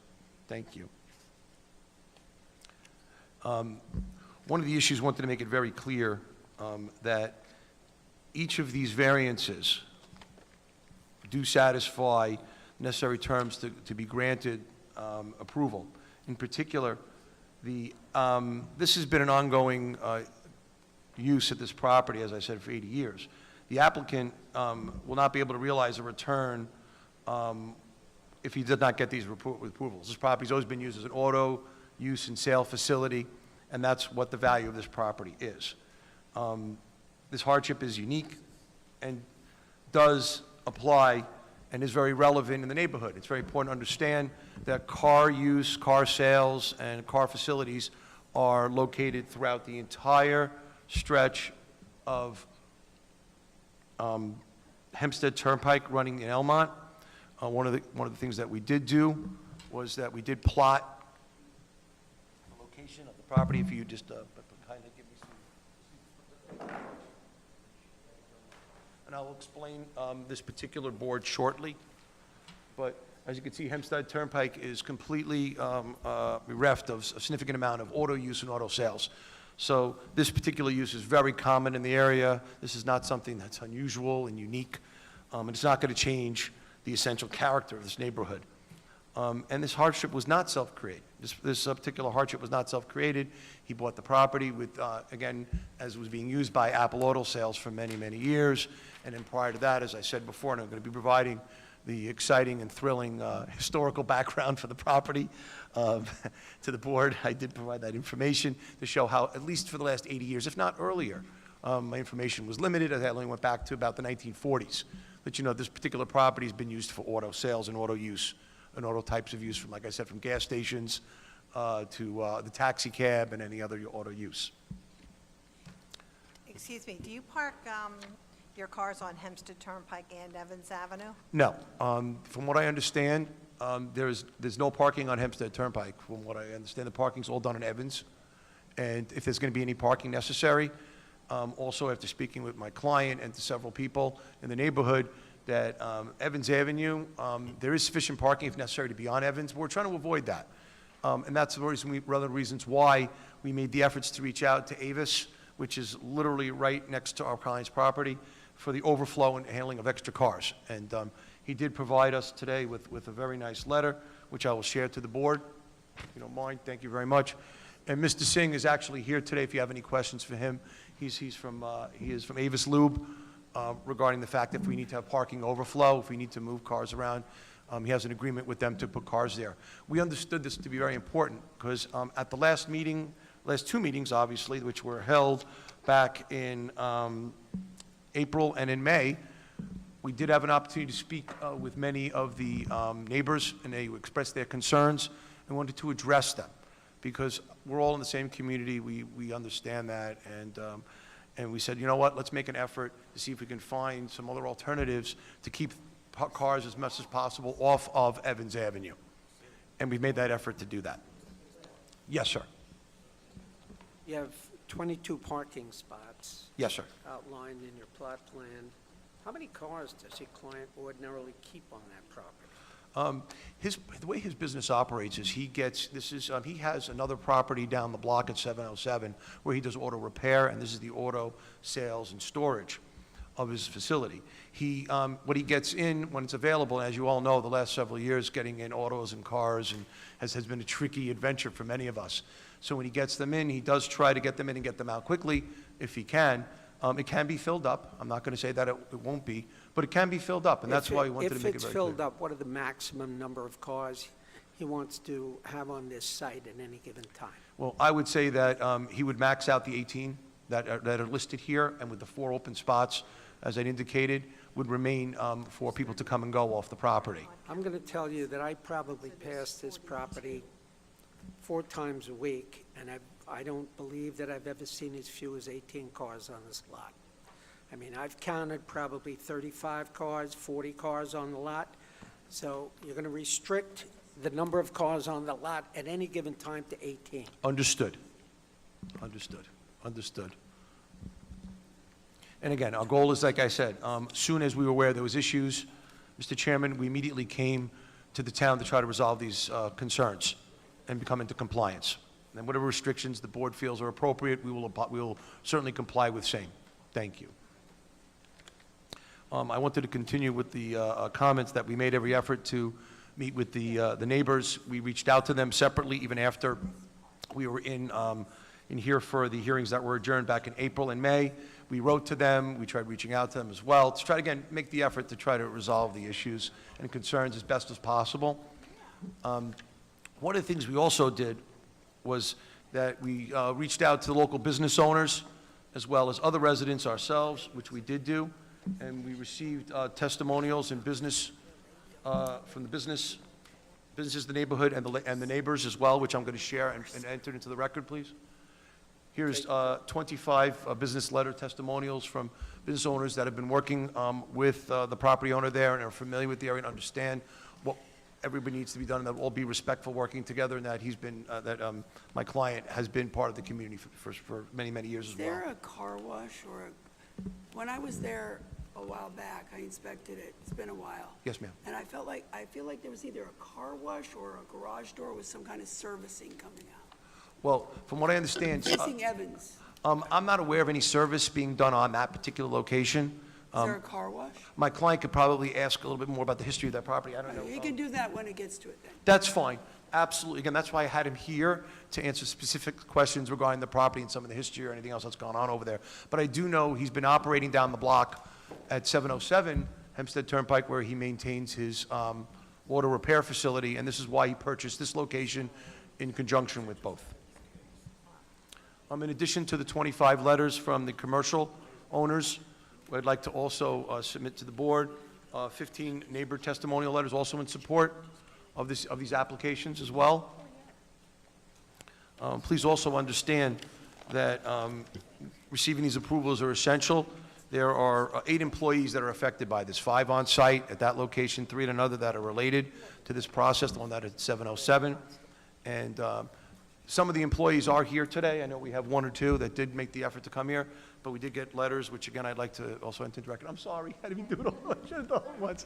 I apologize. Another 10 from the employees themselves to order to continue maintaining this facility. Thank you. No, you said it. When did your client buy this? 2021. Very recently. But he's been in the neighborhood there for several years prior to that. Like I said, down the block, he operates a facility at 707 Hempstead. So he's very familiar with the neighborhood. Thank you. Car wash on that site. Not that I'm aware of, there's no car wash on the site. No, from what I understand, there is no car repair, there's no car service that is done at that location. It's for storage only, and for sale and display. That is it. What all is in the one-story masonry frame building? From what I understand, there's, I guess, a small office. The people come in and out, and they have different materials that need to be, I guess, maybe put on the cars, where they take care of it. Again, these are questions more for my client, because he can give you that specificity. Absolutely not a problem.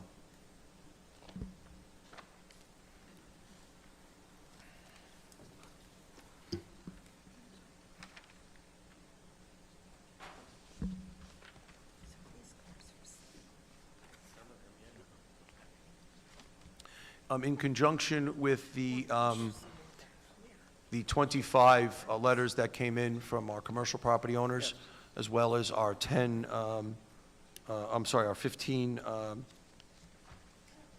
residentials, I'd also like to, this is just a smaller copy of what we have here, and I will take a moment just to explain exactly what's on the board here, to just sure to let you know the location of these particular neighbors, whether they be commercial or residential, who are in support of this application. As you could see, and I guess as the sheet makes its way up to the board. What is in maroon is actually the location at 1255 Hempstead Turnpike. The ones in black are the commercial, the ones in blue are the residential parties that are in support of the application. And I also included his other location, which is in green, that's the 707. And there were several business owners also in support there as well, who indicated that they're all tied in. Again, this area here is primarily a car service and car area. It's always been that way. So this particular use fits within the character of the community.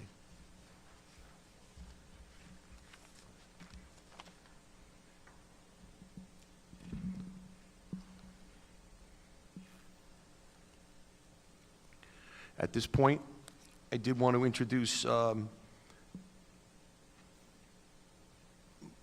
expert, Monty Leeper, who has appeared before this board on numerous occasions, has tremendous experience, and he's been involved in this entire project. He's available to answer any specific questions if the board may have any. I also have, as I said previously, Marcos Lebequin, who's Bezequin, who is the owner of the property, here to answer any all questions that the board specifically has. I know a few have come up already, and I know they would like to get them some answers for that, as well as I'm here to respond to any questions that also may arise. And I know there's several people here who are going to be speaking as well, and we'll be here to try to answer all their questions and try to put them at ease as we move forward on this project. The only other thing I'd like to enter into the record, if you don't mind, this is the last one, I'm so sorry. I apologize. This happens to be the, again, several, just a little bit more of my talking points in detail. I didn't want to bore the board, but also what's part of that, the documentation there as well. Yes, please.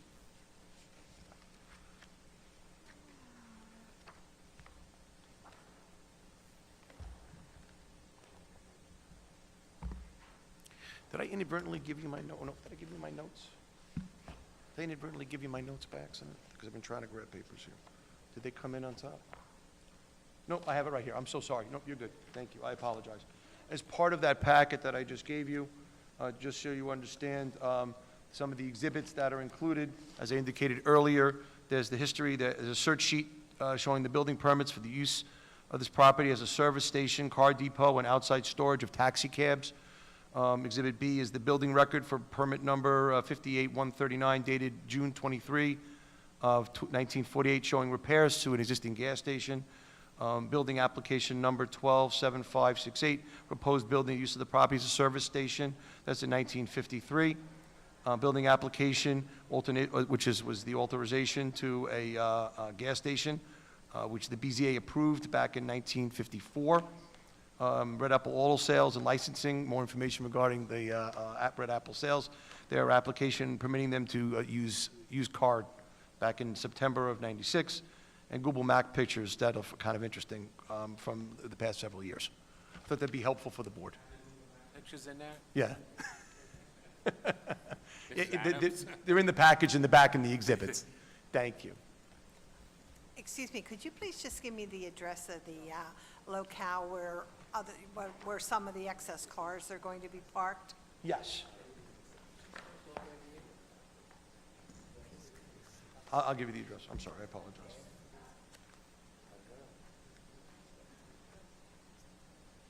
$1260 Hempstead Turnpike. Yes. 1260? 1260 Hempstead Turnpike, yes. Okay, thank you. Yes, which is across the street. Yes. That's in the letter with Avis Lube that I've already put into the board from Mr. Singh, who's here if you have any questions, Mr. Singh. As I stated previously, I do have my architect here, as well as the owner of the property, answer any questions from the board and/or respond from any of the other residents that would like to speak.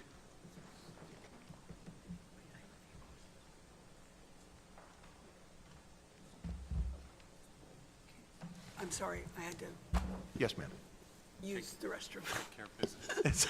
But, so I apologize, but No I just worries. have a question. Sure. So I feel there's a difference between, for example, parking in the front yard setback and parking in the clear side triangle versus storing vehicles in the clear side triangle and storing vehicles Yes. in the front yard setback. Yes. Because thinking being, if you're parking there, it's during business hours, but then it's cleared out for the evening. Yes. There's not the line of sight issues, potential safety issues, the clear sight triangle, Yes. et cetera. So I do feel like it's slightly different here in that regard. So to the extent at some point you want to speak to that. Additionally, would your client, I think you said earlier that you believe there was never more than about 18 vehicles. I know you're proposing 22 storage spots. So Actually, 18 storage spots and 4, I understand. Yeah. So 22 storage spots. So would your, pardon? 18 So storage spots and 4 My question parking, is, in the event that the board were inclined to grant some or all of this application, Yes, ma'am. would your client accept a condition that his grant would be void if he had more than 22 cars stored and 4 parked on the premises? I think you would have no problem with that condition. Okay. Let me clarify. Yes, please. I thought earlier you said that the maximum number of vehicles on the lot would be 18 at any one time, not 22. Well, pursuant to the plan, we have 18 spots for storage and Got it. 4 spots for parking, so 22 in total. So 22, 22 in total, yes. I apologize if it wasn't clear. max. Yes, we'd have no problem agreeing to that condition if that's what the board so decides. Okay. Absolutely. And again, we're here to answer any questions from the board. Like I said, I have my architect and my owner. Otherwise, that concludes my initial presentation, unless there's any questions. And I just want to end it up with the fact I respectfully request that the board does grant my client's request for these all 6 variances to be approved. Sorry, I failed to ask earlier. No, it's okay. How many employees? There are 8 employees in total, 5 at that particular location, and 3 at his other location. Okay, let's just deal with this location. Yes, ma'am. So 5 employees at this location. Yes. And then, I'm trying to think now about the deficiency in the parking variance request. So I just want to make sure you've told us everything about why 4 would be sufficient instead of the 13 that would be required. So we have 5 employees, I guess that's 5 cars. Is there somewhere else they park? I don't know if all of them do drive. I do know there's a bus service that runs up and down the road. I don't know if they take cars, they ride carpool. Maybe your client would be able to tell us. Again, these are questions more for him, and Did from you what I say- understand, like I said, so we're also, we need off-street parking. Maybe 1 will park on the street, or 2 will park Yeah, on the You street. said there's no parking on Hempstead, but I assume there's parking on Evans? Yes, ma'am. On both sides, one side? From what I understand, it's both sides. Okay. And tell us where the customers would park. From what I understand, again, I'm going to defer to my client. Because the building department's raw calculation is 13. If we are going to consider granting a variance, we have to be able to justify why 4, given the 5 employees and the customers, calculated by this level of cars, space, et cetera, will have places to park. So from what I understand, they leave this from what I understand, the 4 spots are used for customers, and the employees do park on Evans. Or they carpool, or whatever else, they make their way that day. Unless, of course, my client will clarify, please. Good afternoon, Board. Your name, sir? My name is, Do you swear at him? Yep. yes, I will sort Joanne, can I see My that? name is Marcos Benzaken, 2840 River Avenue, Oceanside, New York. Good afternoon. All employees report to 707 every morning, and they're required to park there, and then... Is that your other location? That's my other location how in far Franklin away is it, Square. a block? That's about a mile down. Wait, so the employees go there, and how do they get here? So we shuttle the cars into Avis, and we drop the cars where we do the service, and from there on, we start our day. Do you have sufficient parking or a parking variance at 707? We have a very, over, I will say maybe 12,000, 14,000 square feet at the other location, yes. Can I answer that one question? We were before this board about a year and a half ago, and we received the necessary variances for 707. Yes, ma'am. Excuse me, what's the address of 707? 707 Hempstead Turnpike, Oh, it is Franklin, 707 Franklin Square, New York, Hempstead. 11010. Oh, is that the one that people were mad because they're parking on the sidewalk? Okay, never mind. No, No, that was a that's different Luxury location. Motors. Oh, that's Luxury Motors. That's Luxury Motors. We have a very good relationship with the neighbors in Franklin Square, and I'm willing to offer my cell phone if any neighbor is unhappy about anything. It's 516-423-6263. They can call me. I will be happy to address any issues right away and make sure that everybody is comfortable with it. Also, in looking at the Google map, I've seen this a lot of places, so I'm pretty confident I'm right about this. It appears that cars matching the ones on the lot for sale are also in the street parking on what I believe is Hempstead Turnpike. Would your client accept, and I see cars on the sidewalk. In addition to if you have more than 22, if you have cars on the sidewalk or cars that belong at your establishment that are not employees coming to and from work on the street, then that would be a violation of the condition of grant. Is that a condition your client would accept?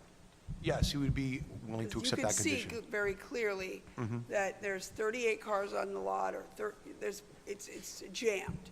And in addition, there's clearly cars from the lot on the sidewalk and on the street here, and actually on Evans too, one or two of them. They just match the cars, so you can tell. Again, we would have no problem if the board grants the necessary variances to comply with those requirements, yes.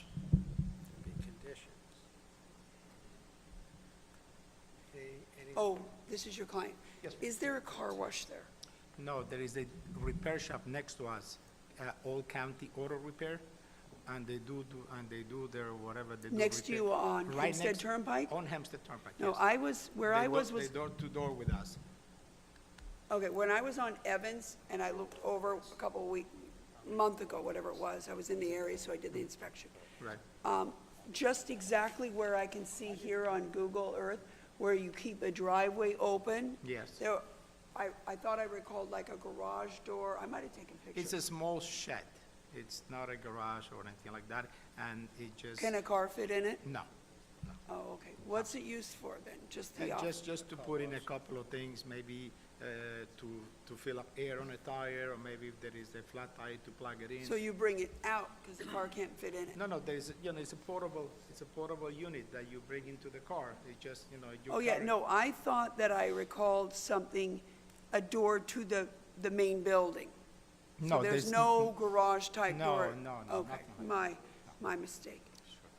What was the other question I had for your client about? Car wash, you have the door, what was used for the building itself, Yeah.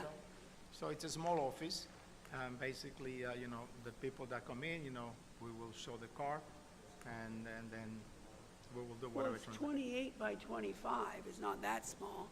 It's, I don't think it's more than 350 or 400 square feet.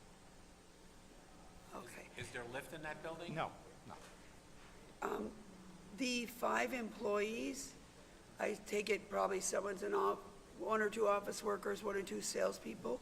Yes. Any other people? Is there I guess there's probably someone who puts the air in the tires or something? Yes. Who's not an office worker, not a salesperson? Anything else? That's pretty much it. That's the only thing we do. 700 square feet. I'm sorry? Well, 25 by 28 is 700 square feet.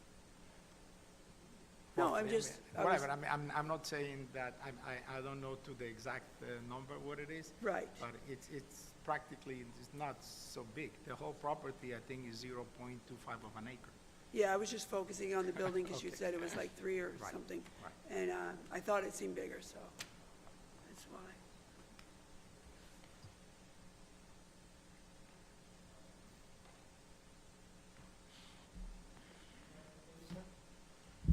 Yes, that is our current case, and again, we will remain here, I guess, to Correct. answer any questions, Correct, I know, right. from the We various have people. some people who Thank signed you. in opposition. Would you like to step up to the podium, please?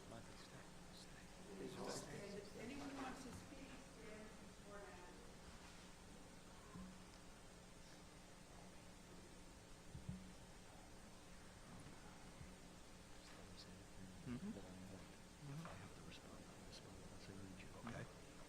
I'll deal with them if they have to. But I'll look to you if necessary.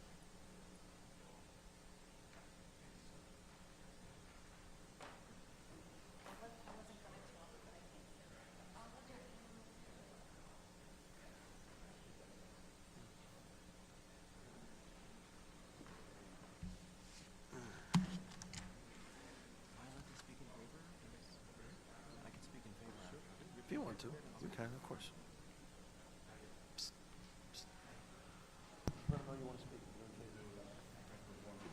Yeah, I'm gonna go first. Yes.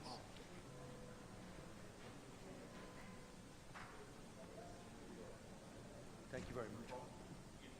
Thank you very much. Absolutely. That's a good anchor.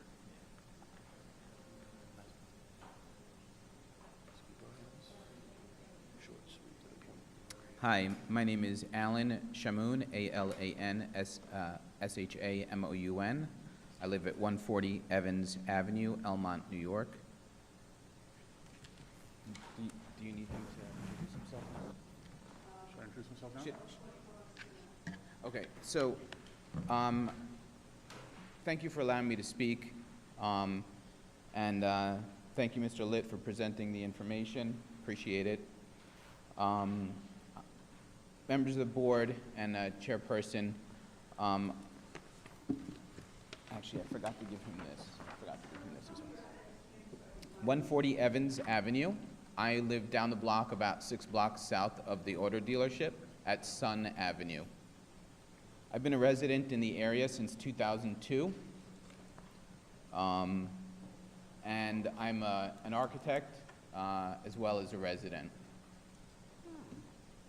I want to indicate that I am opposed to the variances sought by the applicant. You're being given a document that I've prepared with some written language as well as visual representation of the situation. I have not seen that yet. Thank you. Oh, yeah, I think there is one copy that should go to you. I indicated. Thank you. There we go. Thank you. Thank you. You know, it's interesting that today there's a lot of talk about parking, not just in this case, but other cases. And, you know, parts of the country have water problems, heat problems. We have parking problems here. I'm not going to go through every line of the document that you have. You can look at this offline at your leisure. But I will indicate some highlights and important points if you would allow me. In terms of the permits, the owners claim that they are unaware that permits were required to open the business at the onset when we first started these sets of hearings. But they do have multiple auto dealerships in New York State counties, including down the block in Franklin Square, Queens County, Bronx apparently as well. So I don't believe that it's quite true that they were unaware that they needed permits to open up an auto dealership. Next point is that the sign permits, the owners, when they purchased the property, illegally erected signage on the property, indicating that it was 26 Motors LLC for the sale of used autos. And then once they applied for the variance and put up the sign for the variance, they changed all of their signage on the property to Elmont Auto Group. So they already knew that they needed to have permits in place for doing any work on the property, and yet they changed the signage without permits again. These are indications about their intent on how to operate the property, as far as I'm concerned. Well, I don't see how changing the name actually, I mean, there are definitely issues here. But I'm The not issue sure there- that, I'm not picking up on how changing the name is actually relevant. It's not changing the name, it's actually taking down signage and erecting signage without a permit, which is required by the town. So they had already sought their variances, they had already sought their application to maintain the auto dealership, they got rejected, they had to submit their application for variances, they knew they needed permits, and they changed the signage again. So even though they knew that they Excuse needed me, you're- permits, they changed the signage. Excuse me, sir, you're an architect. Yes, I am. correct? So if they change the signage without the benefit of permits, did anybody on that street, yourself included, report that to the building department? Well, at that point, actually, I brought it up when I came here the last time, which was about a month ago. I did bring it up, yes. But did you report Did it? you report it to the building department? 'Cause No, I did not If they're in report it. violation, you have a perfect right to report it to the building department, and summonses will be issued. Well, that was the But that first... is not, and I understand where you're going. You're going to the, their intent, okay? But that, all right, I'll take it, I'll accept your testimony as it goes to intent, okay? Okay, thank you. The clear sight triangle, that was mentioned earlier as well. This is a major vehicular intersection, and clear sight triangle here is definitely of concern. Pedestrians and cyclists are often traveling on the sidewalk at that location, and obstruction of that clear sight triangle could be a threat to those people at that intersection. But more important, not more important, but more in detail here about the use of the property, the front yard setbacks in the plot plan. The application indicates parking of vehicles will be set back from the property by 7.6 feet and 9.1 feet along Evans Avenue. And if you look at the site plan, you'll see those spaces marked as numbers, adjacent to spots numbers 1, 5, 9, and 16. That's a good idea, right? They are regularly parking cars in those spots. And as you guys have already observed and noted, the lot is regularly packed with way more than 22 cars. So I submitted a second packet of photos from this morning. These photos show parking of at least 29 cars on the property this morning, and definitely within the setback areas that they're saying would be not parked in. I'm sorry, sir, let me just back up here. So I just want to clarify this. So this is, I'm holding up Studio Yes. Shaman. That's your document, right? Yes, I prepared this document about a hold on. month ago or a month and a half ago. Okay, so this is your document, and there are certain photos attached. Are these the photos you took recently, or are these So from a those are month- photos I took about a month and a half ago. The photos I took this morning are printed on the additional pages that were provided. Hold I on. gave you 8 copies of this as well. Patrick, did you attach those to this? So while we're doing this, you took the photos, both the prior ones and those, and if they're accurately represent what they purport to represent, right? Yes, yes. You So can let me have- just make sure I have those also. This is the ones from this morning. This is the one from this morning. Yes, The ones that were on the back with you. yes. They sell vans. If I may, I'll just keep moving on so we don't delay you any further than necessary. Waiving of off-street parking, they're seeking a Hold on, variance to hold waive. on. I want Sorry. to hear what you have to say. Okay, so they're seeking a variance to waive off-street parking, which allow them to not be required to have their employees and customers park in their lot. We discussed that a little bit already, I hear. But that's usually an accommodation for people that don't have the capability, like a small business that doesn't actually have the physical space to park cars on their property because the property is built without sufficient area. This is a parking lot. The fact that they're saying that they can't park cars on their parking lot is a little bit preposterous, okay? I understand that it affects business because you can't show as many vehicles, you can't sell as many vehicles, I understand that. But they do have the capacity to park cars on their lot. Other relevant issues here. Relative to lighting on their property, I'm on page 3. They have installed flood lighting. I am going to assume they did it without permits when they did the signage a few years ago. That lighting is creating intense glare on the street, which is both a problem for cars driving down Hempstead Turnpike and up Evans Avenue, as well as people that live in the area. The photos show the glare on the buildings, which is pretty tremendous. Use of sidewalks and streets. They're often used for parking, cleaning vehicles and servicing vehicles. There has been mobile car washes brought onto Evans Avenue and Hempstead Turnpike. There has been mobile rim repair vehicles, so trucks that do rim repairs on site. They park it and clean up and repair wheels and rims. There was a mobile windshield replacement there one Sunday doing some windshield replacement. Vehicle transport, tractor trailers and flatbed trucks are often brought in on Hempstead Turnpike as well as Evans Avenue to offload vehicles. Hold on. Yes. Mr. Litt, can we Yes, ask your ma'am. client? Yes. How often approximately tractor trailers come and deliver vehicles? How long they're there, just give me some idea. Please. And where they are. I assume it's Evans, but.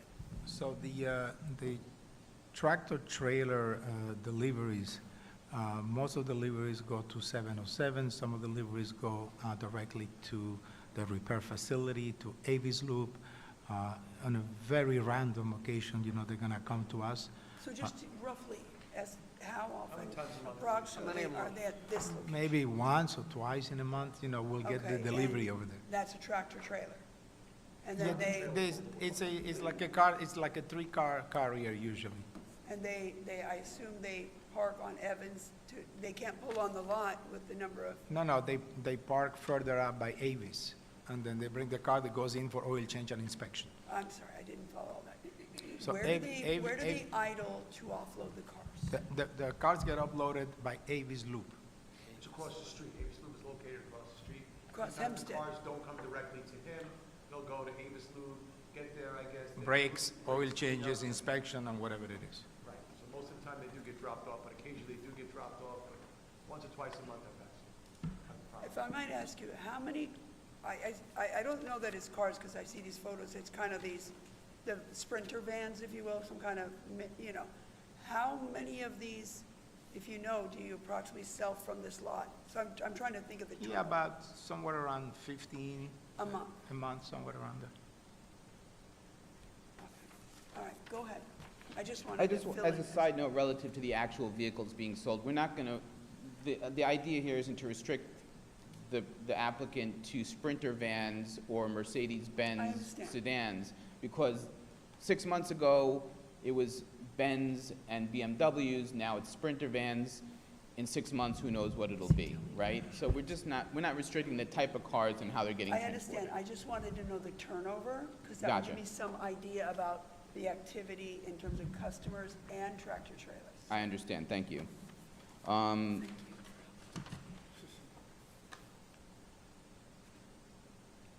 Bear with me, I'm just catching my place again. So just on the vehicle transport issue, the owner indicated that they're regularly shuttling people back and forth between their 2 sites, which is true. And that is one of my points, that people that work at these 2 sites are regularly jockeying back and forth, number one, at extremely high rates of speed between the 2 sites, blowing through red lights to get back and forth, left on red lights, U-turn on red lights. I know we can't affect it, but it has to do, again, with the nature of the business that we're dealing with and the effect on the residents of this community. A couple of other important points that were brought up today that are not as part of my document, but which are very important.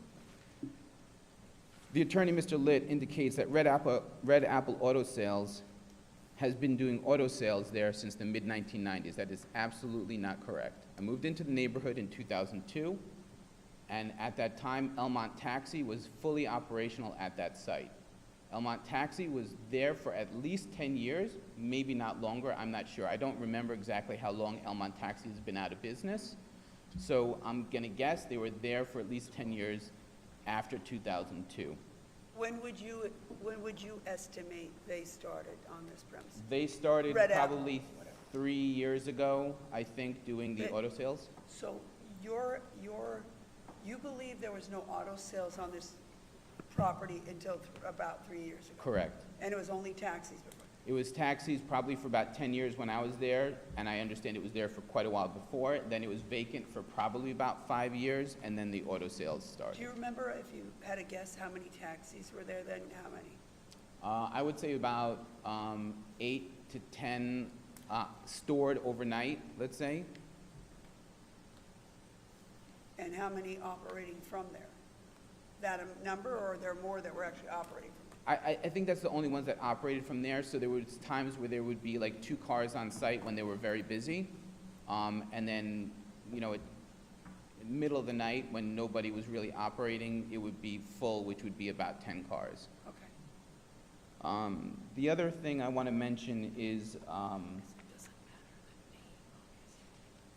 the off-site storage and overflow at other locations.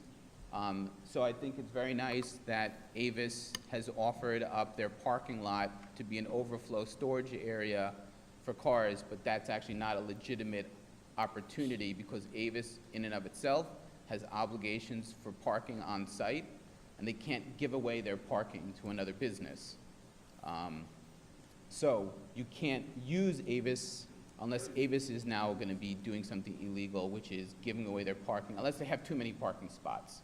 They only need 8 spots, and they have 16, so they could give up 8, maybe. That's another anecdotal point here.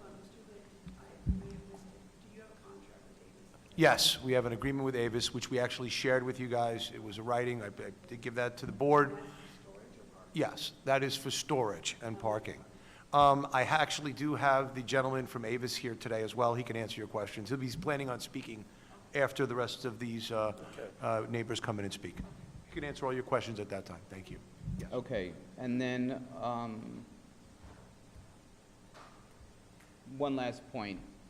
Mr. Litt's point about the neighborhood being a neighborhood of auto dealerships, that's correct. All of them are illegal. They do not have permits to operate as far as I know. And this is one step in the direction of legitimizing the neighborhood becoming an auto dealership neighborhood. And I listed the other auto dealerships in there. And, you know, we have New York City Motor Corp at 1278 Hempstead Turnpike, Specialty Auto Group at 1255, Auto Lux, Beverly Hills Auto Group, for sure did not get a permit to erect the mobile offices that they put on site, and I would guess they have about 80 cars on site. Those things are not legitimate and should not be used as a reference for legitimizing this operation. Thank you. I appreciate your time, and I appreciate you allowing me to speak for so long.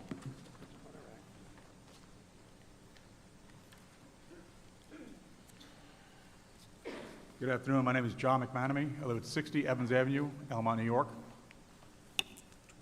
I happen to agree with a lot of Alan's statements here. I worked with him on this. I do have a few questions that were asked by the board. You'd asked if the property had a car wash per se, like a building, whatnot. No, they do not. They do have hoses running out of the building where they do wash the cars. Thank you. Where they do wash the cars on the property, the wastewater goes out into the street, and they go into the corner storm drain of Evans Avenue and Hempstead Turnpike, which has been clogged for countless years. So that soapy water is laying there in the storm drain, eventually making it out into our bays. In reference to the delivery of cars and vehicles, the tractor trailers are still parking on Hempstead Turnpike to unload their vehicles. Whether they're going over to Avis or they're going to their lot, the truck is still on Hempstead Turnpike. They're not pulling over the curb because their vehicles are parked against the curb, which is only a 1-hour parking, and the cars are there all day. That's another issue that can't be resolved here today. I'm sorry, you said the cars are there all day, or the transport? No, the transport is there to unload the vehicles, but they're blocking traffic. They're in the turning lane of Hempstead Turnpike. They're not parked on the side like in the median, against the curb, because their vehicles for their dealership are parked on Hempstead Turnpike, and the parking The parking rules over there is 1 hour parking, and the cars are there all day long. Okay, And that's all I really have to say after Alan. thank you. Thank you.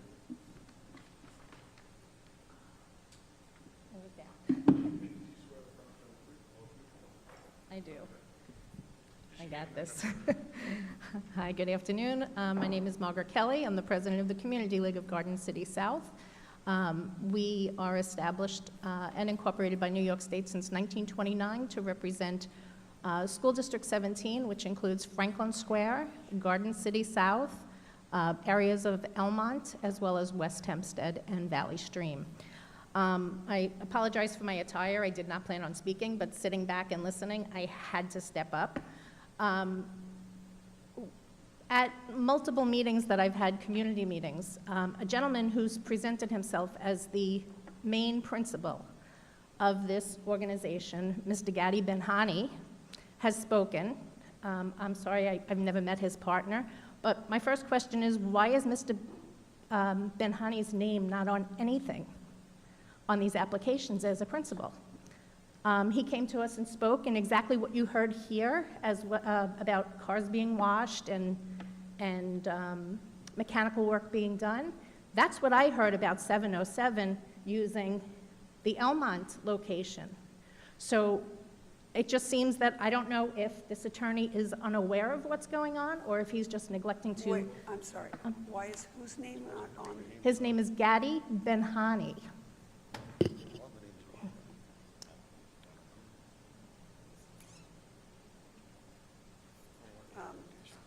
He's not on any paperwork that I've viewed as a principal in this. And why is his name coming up? Because he came to my community meeting to speak with the Franklin Square side when that was opened.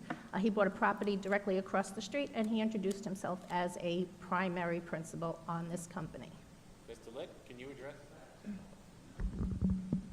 Yes, Mr. Benhamu bought a property in Franklin Square, and he wanted to operate it, and he attended your meeting and introduced himself.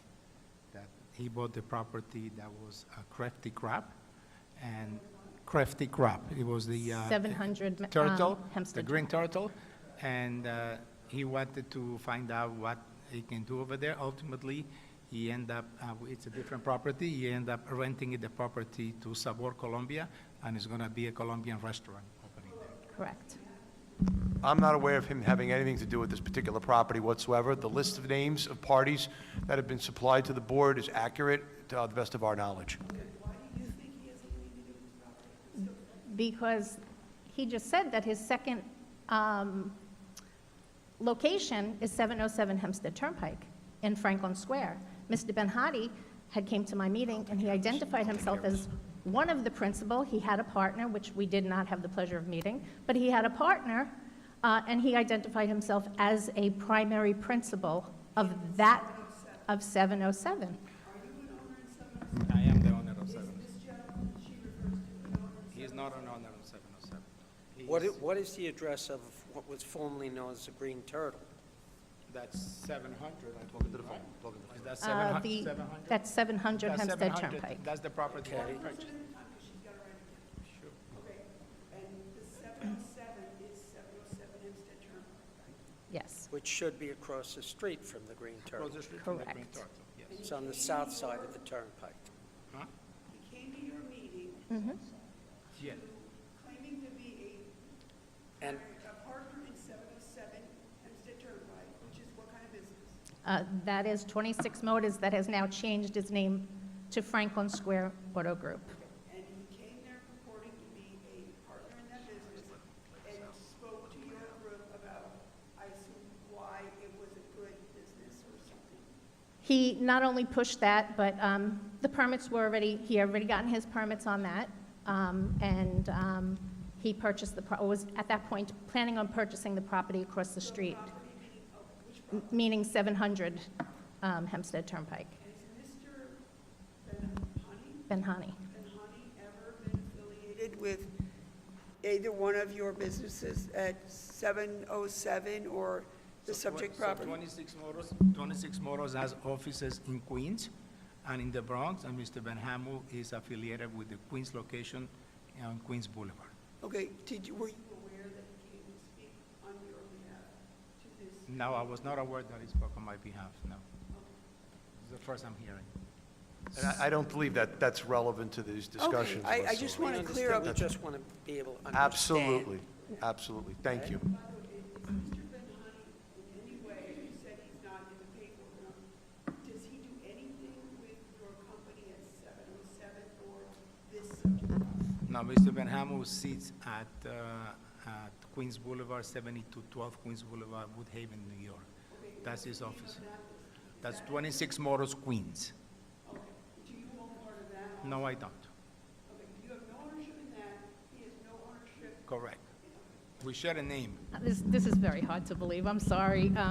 So we had two meetings, and the first one was, and forgive me, but I don't remember the gentleman's last name, but his first name was Jake, and he claimed to, he had originally claimed to be a partner, and the 5th Precinct Pop Unit called him out, saying, "You are not a partner there.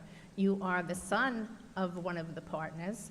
And then they continued to tell us all the violations that had been given at 707 Hempstead Turnpike. So I'm not sure if this is one of his sons, but we have Pop Unit officers at our meetings every month to do Pop Unit. It's POP, it's Public Orienting Police. They come to my meeting every single month, and they give us the stats, and we have a big problem with dealerships that are not registered as dealerships. They do not have permits to operate. We had a huge fight against Luxury Motor, which they never got their permits because of the inconvenience of the location. You know, they compare Hempstead Turnpike now to Hempstead, Main Street in Hempstead. The difference between it is, on Main Street, you have commercial property backing commercial property. All of these commercial properties on Hempstead Turnpike are backing residential properties. It's a huge difference. You know, companies kind of stick together. Now, in addition, which I found, this is the reason why I felt I had to speak. They're talking about where they're storing their cars.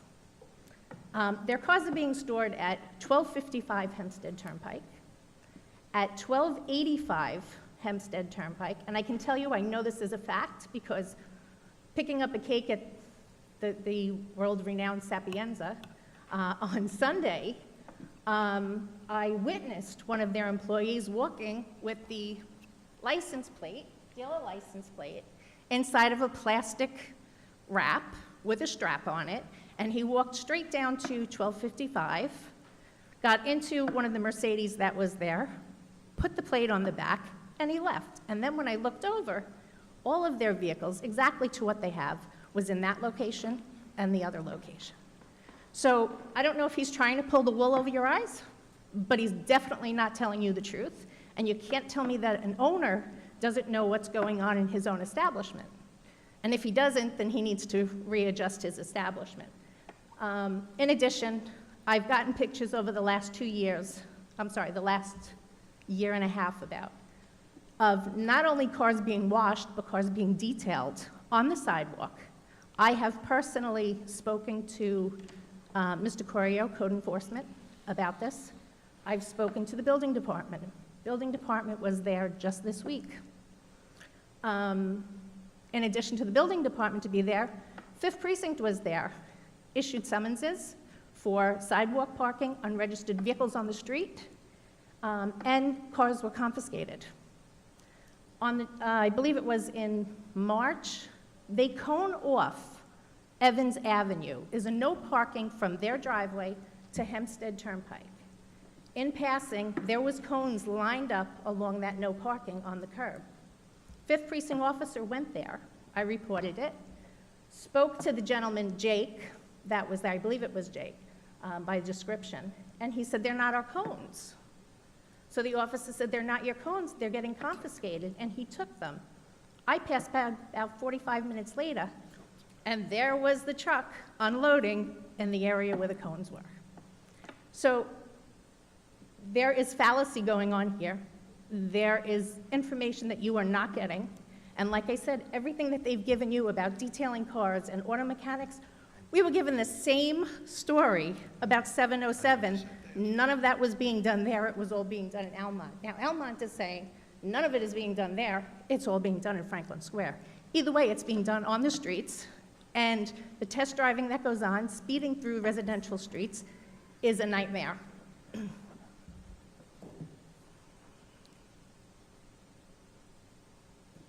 That's all I have, if you have any questions. If not, thank you so much for your time. There is a letter that we submitted from the Community League, with most of this information. Some of it is not in it because I've just heard it today. And as to the best of my knowledge, I do not know of the attorney reaching out to any residents, especially Mr. McNamara over here, as to speak to them about this information. I know there was a short conversation after the last, not the last hearing, but the first hearing, but there was no other communication. I just want to say one comment as to that. As per the documentation that I supplied the board, indicated letters confirming that we did indicate and reach out to them with confirmation thereof, that we sent them out by certified mail return receipt to several of the neighbors that were here previously. We did have addresses. We sent out them saying, can we help you? Can we assist? What do you need from us? And those letters were included in documentation submitted to the board as part of the record. Thank you. Sir, I can't find you on the radius map, but the print's really small and my eyes are not great. Are you in the first block between Hempstead Turnpike and Journal? No, I'm not. I'm about 2.5 blocks down at 60. 60. Yeah, I knew you were 60, but I can't, the numbers I It's can't. between Eagle and American. Thank you. Mr. Litt? I believe there's one more person who did want to speak. Did you sign in? Yes, he did. He signed in earlier, yes. In favor. Mr. Singh? What's it here? Your name, sir? You want to swear him?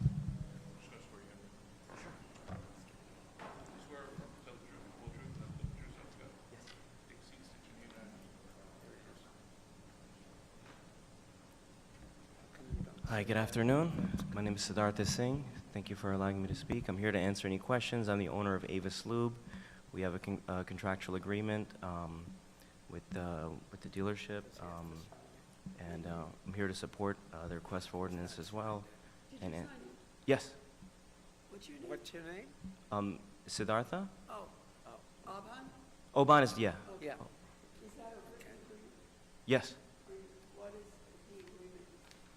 What is it? That, We actually provided the agreement to you, as also into the record. If you'd like another copy, I have one here. No, you gave it up. sure, so they're allowed to park cars on our property anytime, including, How many? I've given them up to 12. And how many spaces are you allowed to have on your property? So, what I said, 12? 12. Yeah. So you don't park any cars on your property? No, my is that it? employees leave at 6 o'clock. I leave at 6 o'clock. The parking lot is always empty. So what no, go ahead. No, go ahead. What happens when, you know, you leave at 6 o'clock, they come park 12 cars, theoretically? What about the next morning? Yeah, we start servicing the cars. You service We're their service their center, yeah. vehicles? We own Avis Lube, fast oil change, since 1999. We own the property as well as the business. It's a family business, so I'm usually there every single day. We start working on their cars, we do their repairs, we do their brakes, we do their inspections, their oil changes. What do you do with the cars? What do we do with the cars? Yeah. Oh, well, our retail business has slowed down, so primarily we rely on wholesale business, so. No. You What lube do them? you do with the cars? You lube them, you do whatever you do? Oh, what kind of, whatever the Then car what? needs. Yeah, so some of them need brakes, some of them need. Then what do you do after all the service is finished? Oh, yeah, we call one of the porters and it's picked up. So when Do you you know say, where they take those cars? Usually to 707 Hempstead Turnpike, Franklin Square. so when you say the contract provides for them to put up to 12 cars on your premises, it sounds to me like what you mean is, we've got 12 empty spots after 6 at the very least. Bring over whatever you want us to work on. We'll get Yes. to work on it in the morning, and we'll call you when it's done. So it's not actually the storage of the vehicles, but rather it's just that. And if you're open before 6, do you have room for them to put 12 cars? Can you Well, do your stuff? we coordinate and we speak multiple times a day, so it depends on, what our retail business looks like. So it's not really the right to put 12 cars, to store 12 cars on the premises. It's really more an arrangement whereby if they need to store a car if a car needs work, they bring it over if you got the space. If you don't, they don't presumably. If they have a couple cars they can't fit on their lot, maybe you'll let them keep them over there temporarily. Yeah, I think it would be really there just to handle the overflow. If they see they're suddenly going to get past, and in particular now since the board is going to restrict, which is fine with us, the board's going to restrict, we're going to make certain that we don't get close to that overflow at all. And if there's overflow, we got to bring them over to Avis or bring them to Avis to make certain we stay in compliance. That's the key here. Well, So we wanted to have an alternative, so if we have an issue or concern, that we stay in compliance, we make certain they go someplace that's proper and legal as well, so we stay in compliance. How That's the many key. total spaces do you have at your business? How many total spaces do you have? 12. So you have an arrangement to allocate, so where is the parking for your business that you're required to have? I mean, that includes retail spaces as well, but our retail business is generally, 1 or 2 cars per hour. They're in, they're out. But my point is, if you're required to have, I'll make up a number, 4 parking spots on site pursuant to your regulations, you can't really contract those 4 off. Well, after business hours, because we don't allow customers to stay past 6 o'clock. Okay, but you can enter into a contract that you can use 12 spots at my place if 4 of them are required for you to meet your obligations to have off-street parking. That's all I'm saying. I'm making up a number 4. I don't know what the number is. I'm just suggesting. So you have 4. I guess our goal is to stay in compliance in both locations. If we see there's a concern and we start matching up the numbers, and if we find out that he can only maintain, let's say, 8 spots for him and 4 he's got to be for himself, we're going to be in compliance as well. That's our ultimate goal. We are not going to, if we find out that 12 is too much and it doesn't comply, and I'll confirm that, we'll modify agreement accordingly to reflect that number. All right, That's so absolutely fine. If we're relying on this contract, Yes. let me ask you, is it, can either party cancel it with 30 days' notice or some such thing? Yes, if the contract is not something that is lasting for multiple years, it's a contract at will, essentially. Is there compensation in that contract? Yes, from what I understand, it's compensation to the contract, absolutely. I don't know the specific numbers, because I guess that you know how they operate in that type of practice. The issue is, and if you're required on Avis to have, let's say, 15 parking spaces, that's for your business. When you start to subcontract those wait a second. When you start to subcontract those spaces, you're in jeopardy now. Well, they are part of my business. We do a lot of business. I've been doing business with them for 4 years, and I've never had any issues with them. I understand that, but I'm going to answer it a little bit better. I mean, you know the building zone ordinance, and you know exactly what I'm saying. Yes. There's no need to further comment. You know that I know, and We're going to make certain they stay in compliance as well. it's impossible to enforce. You know that also. We're not. But we're going to make every effort to do so accordingly. I respect that, and but that's it's- important. It's absolutely impossible to know whether or not it's his client, his subcontracts cars or his cars that he served. Nobody can track that. We understand that, but our Yeah. goal was to make it, to at least to the point to handle any overflow and give some comfort level to the board to know that we have I alternatives. know, but you That's know it. what, maybe the whole solution is that your client should stop buying cars until he, flips his inventory. He's aware of that. We've discussed that, especially today, after the board indicated there's going to be a strict limit. He understands that. I just indicated to him right before, literally while we were discussing this. He understands that he must control his inventory on his property. Absolutely. But we wanted to make certain that, again, we're here to try to accommodate and do what's appropriate as well. Thank you. How many bays do you have to work in? At your location. How many bays do you have at your location? 4. 4 bays? So you could have 4 cars in there at one time for your private working or for working for the... And I okay. believe they're inside, so they don't affect the parking on the No, outside. I understand, 4 bays inside, yes, okay. We have nothing further to add at this point to the board. If any other further questions, we're here. Absolutely.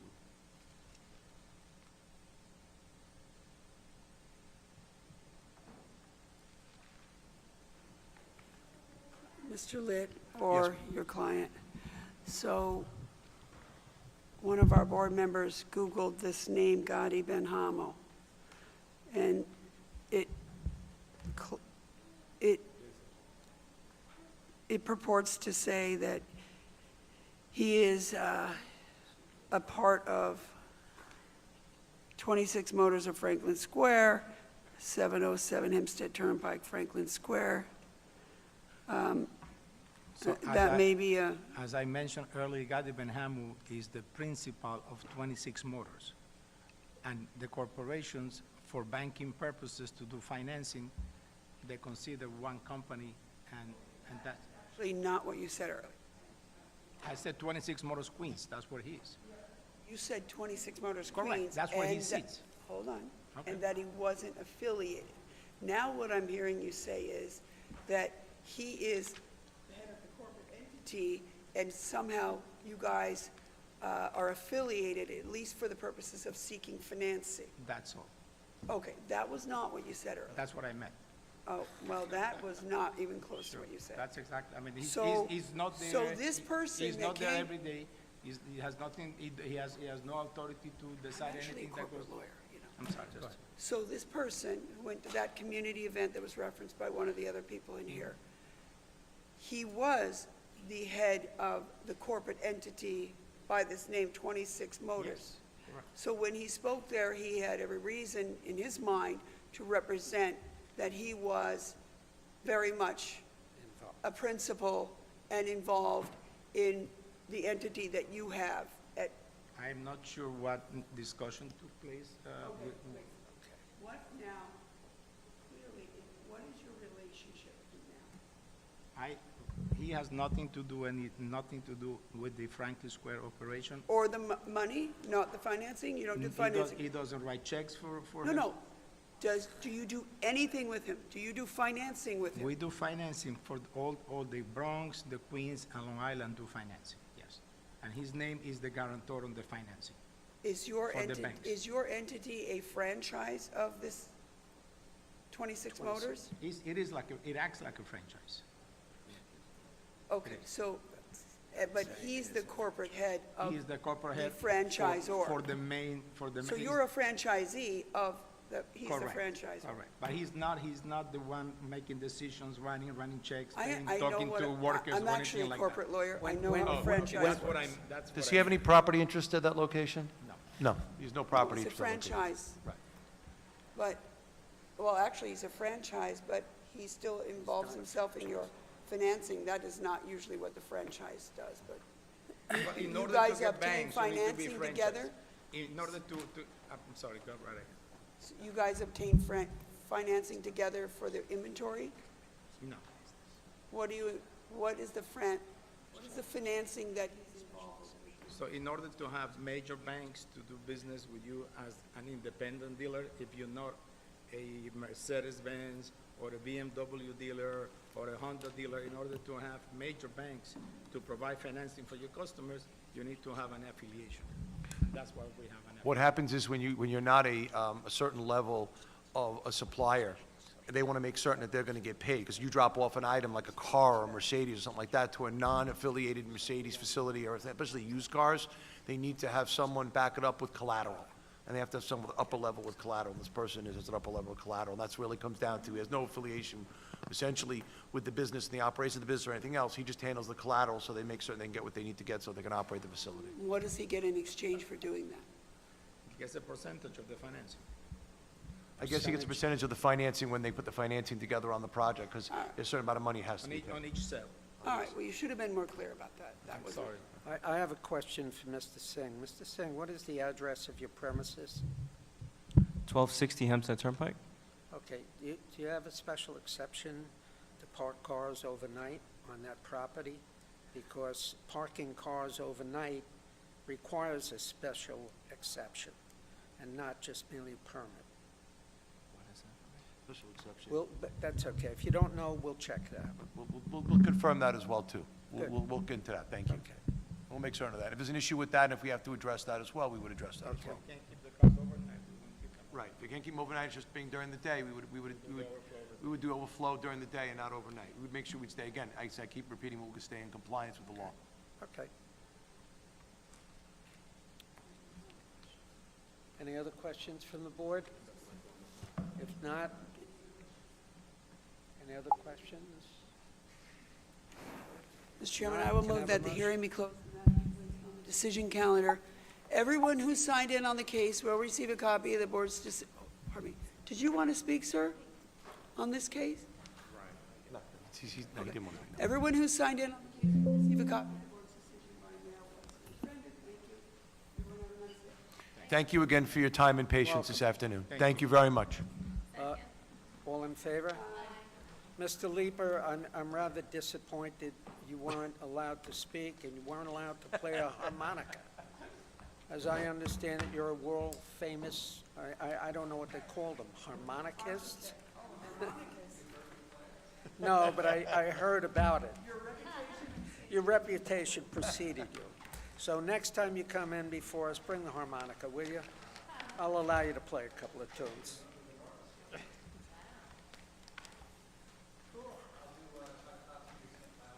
Okay, I'd appreciate that. Yeah. See, Mr. Litt, even you didn't know I did that. not know that. No, now I have to call him out on this. He has many talents. Again, besides being a good architect. Do me a favor. Thank you again. Patrick. Thank you.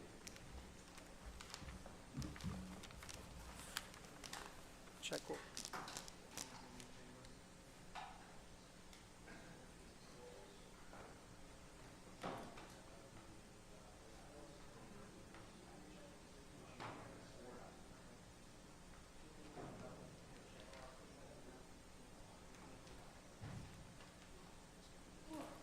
Because we're going to hold it anyway.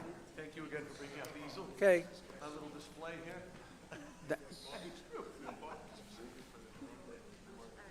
That concludes the afternoon calendar.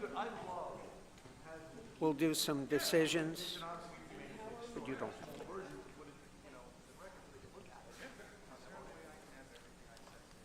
Take a 5-minute recess. Again, thank you very much.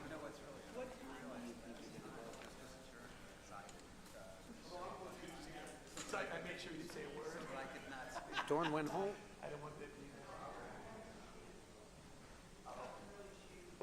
Thank you very much. No problem.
mic's on. Oh, It's on. I thought they weren't. Okay. No, it's on now. Case 455 of 2023, Elmont, Eliezer Saint Armand. All right, do I have any discussion from the board? If not, do I have a motion? I move case 455 of 23 in Elmont, located at 17 Tarboro Street, be approved as requested, close out all limit permits, please. Second. Second? Any Second. second? All in favor? Aye. Any opposed, any abstentions? Case 456, Oceanside, Ketline, Augustin. Do I have any discussion from any of the board members? If not, do I have a motion? It's your turn, Tabado. It's 456. Which case is it again? 456. 456. Mr. Chairman, I move that, as it relates to case 456 of 2023 in Oceanside affecting the property at 3057 Nassau Road, be approved as requested. Second? Second? All in favor? Aye. Any opposed, any abstentions? Next cases, 457, 458, and 459 of 2023, Near Island Park. Anne Marie McTurnan.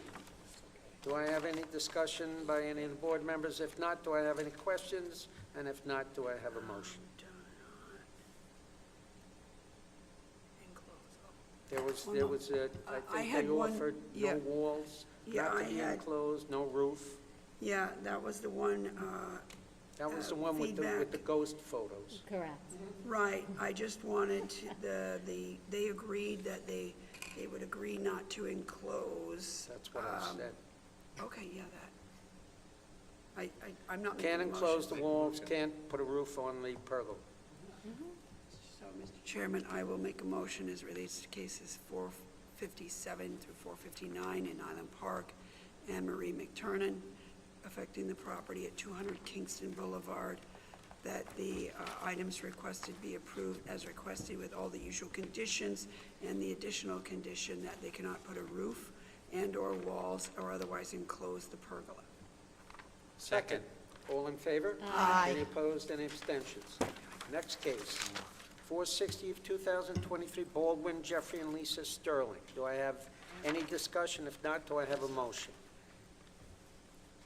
I move that case 460, 2023, Jeffrey and Lisa Sterling at 2331 Rockwood Avenue in Baldwin, be granted with the condition there's no further expansion, no heat in the facility. Did we want to say something about the request for a use variance? It's a Yes, variance, you're but right. not a Thank use you. variance. Can you, yes, Would you prefer draft language at a time, or? I think that's. Yeah, yeah, draft. Do a draft. Draft, Yeah, that's fine. okay? Not specifically calling it a use variance, because I think I think we all agree that if we have a garage, it's Yeah. goes beyond the storage of motor vehicles. I think it's gonna focus more on the de minimis nature of the request. Yes, I think that's, trying to that's a good way. categorize that area.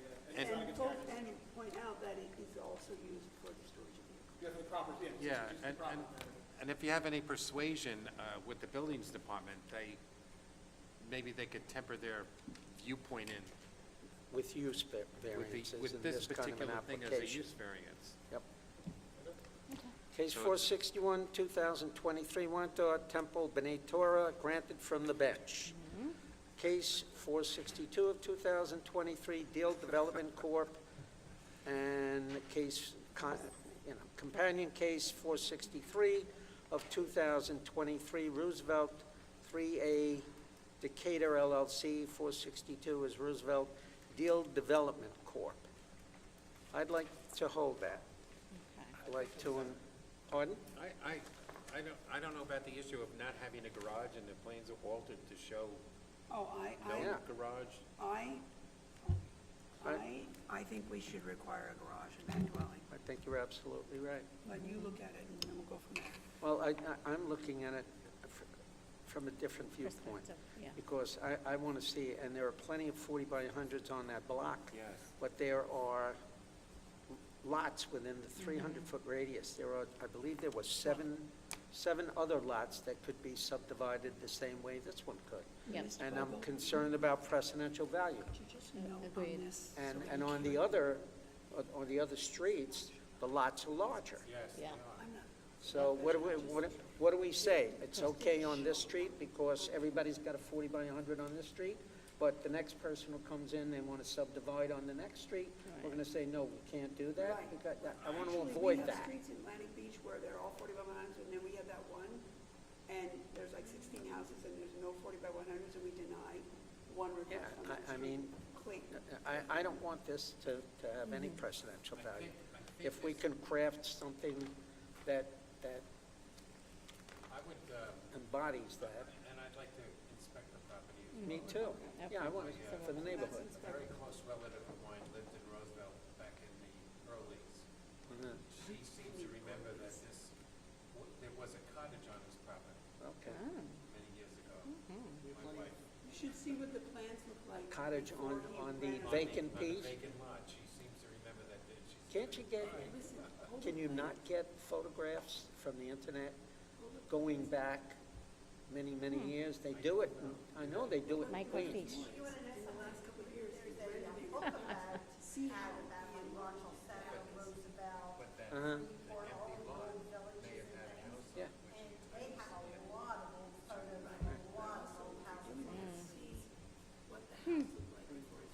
We have plenty of precedential, we All have right. share a case from We're- 2020 we're which gonna hold. specifically says we don't need to. Yeah. We can consider precedential impact specifically as it pertains to something, Right, so it's right. strong precedent. Okay. Okay, case 464, 2023 has been adjourned to August 9th, 2 PM. Ditto for cases 1358 through 1360, August 9th, 2 PM. Cases 348 and 349 of 2023. Joe, you looked like you were pretty familiar with that, and I don't know, I've been there. what's your input? There are issues with parking, I think the site plan was rather Nebulous, deceptive. we'll That's say a better way of putting nebulous, it. because he omitted certain measurements. The way, and this recently came up, you're not allowed to park abutting, if you park your car directly into those curb stops, which are not permitted parking against the building. Right. You would hit the building. Right. Technically speaking, none of these parking spots are safe, which in addition to that, they're not legally compliant with the building zone ordinance. And based upon that, I think that the parking variance should be denied. Maintaining the fence is okay, and perhaps they can provide the necessary handicap parking spaces. Reconfigure the parking lot to provide whatever's the code requires for handicap parking. That's what I would put together in a draft, perhaps. A little different because we were permitting the business to operate by granting the special exception. Here, the parking the fence is all we're coming for, correct? Yeah. So, as a practical matter, unless we specifically state that we want the business to operate while they are waiting for them to legalize the parking lot, like we did in JGAB, they would not be able to get a certificate of occupancy if we deny the parking in this manner. So it'd be a denial of the parking, they couldn't get a CO. JGB was different because we specifically directed the building department to issue the CO for the bar.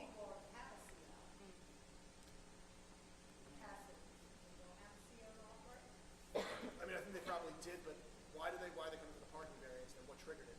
I don't know. We never got into that.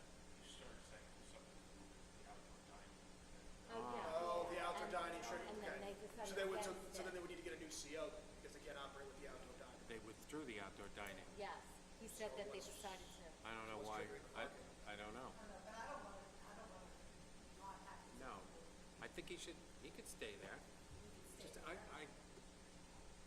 being in a position as a board member, I don't think we would want to recognize parking that's not a safe situation. So should we, let's hold that, take a look at it, see how we could craft something that allows him to remain open, and if he withdrew the outdoor dining, which was what triggered this application, we want to keep him in business, Yes. but we don't, and at the same time, we don't want to grant parking spaces that don't comply with code. All right? He So- could possibly reconfigure the park. I would ask Mr. Bogle to confer with the buildings department to see what can be done. I spoke with Lou about JGAP, so I'll just some Okay, this is very close to that. Yeah. And if you look at the site plan, it's, I saw the drop curve with the spaces right up. yeah, I same mean, it's exact- just, same exact configuration. no. And he's parked against the building. Correct. Same exact one without the bollards. Yes, and I don't know what distance is required between the if bollard solves the problem. Okay, I'll take a look. I'll talk to you. Thank you. Yeah, I'll talk to you. Okay. And what do we want to do, if anything, on 264 of 2023? We gotta hold that, we got some research to do. Yeah, a lot of it. I'd like to know if he's got sign permits, if he's got floodlights. He's got those floodlights on the street. I haven't seen those. He must have installed those recently. Of course, I didn't notice that. Yeah, I saw the photos. What? You want the information on 1260, correct? To make I want to see how many of the others, I want to see how many of the others in that report are operating illegally. And 707 too, right? Here, I wrote it all down. That's the one. 707 is the one that was before us. 707, 1206. He had, 770 is the crab place. Yeah. Oh, 700, right. This is 770. 707 is the other one down the block. Right. And then he's got 1260. Yes, And then he said Yeah. 1260, and then I just wanna carry the notes about, like, well, let's see, I just wanted those notes to be, they don't, they're not here necessarily, because it's just spreadsheet, but I just need these with us when we figure it out. I'll scan them as soon as I get back to you. And what are we doing on Iceland? I have to read. Okay, does it take you a long time to read things like that?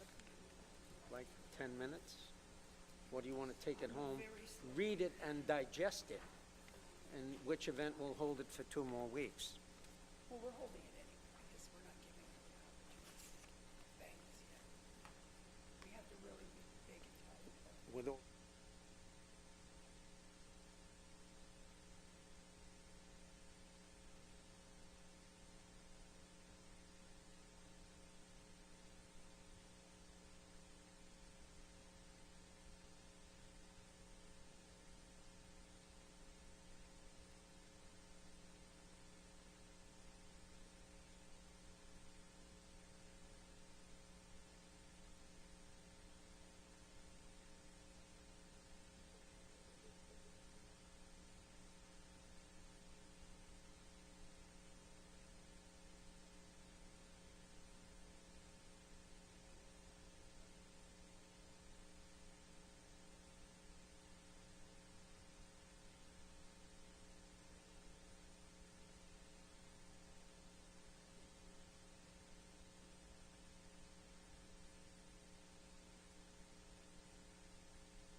I move that we conclude today's proceedings and adjourn until our next scheduled meeting. Second? All in favor? Aye.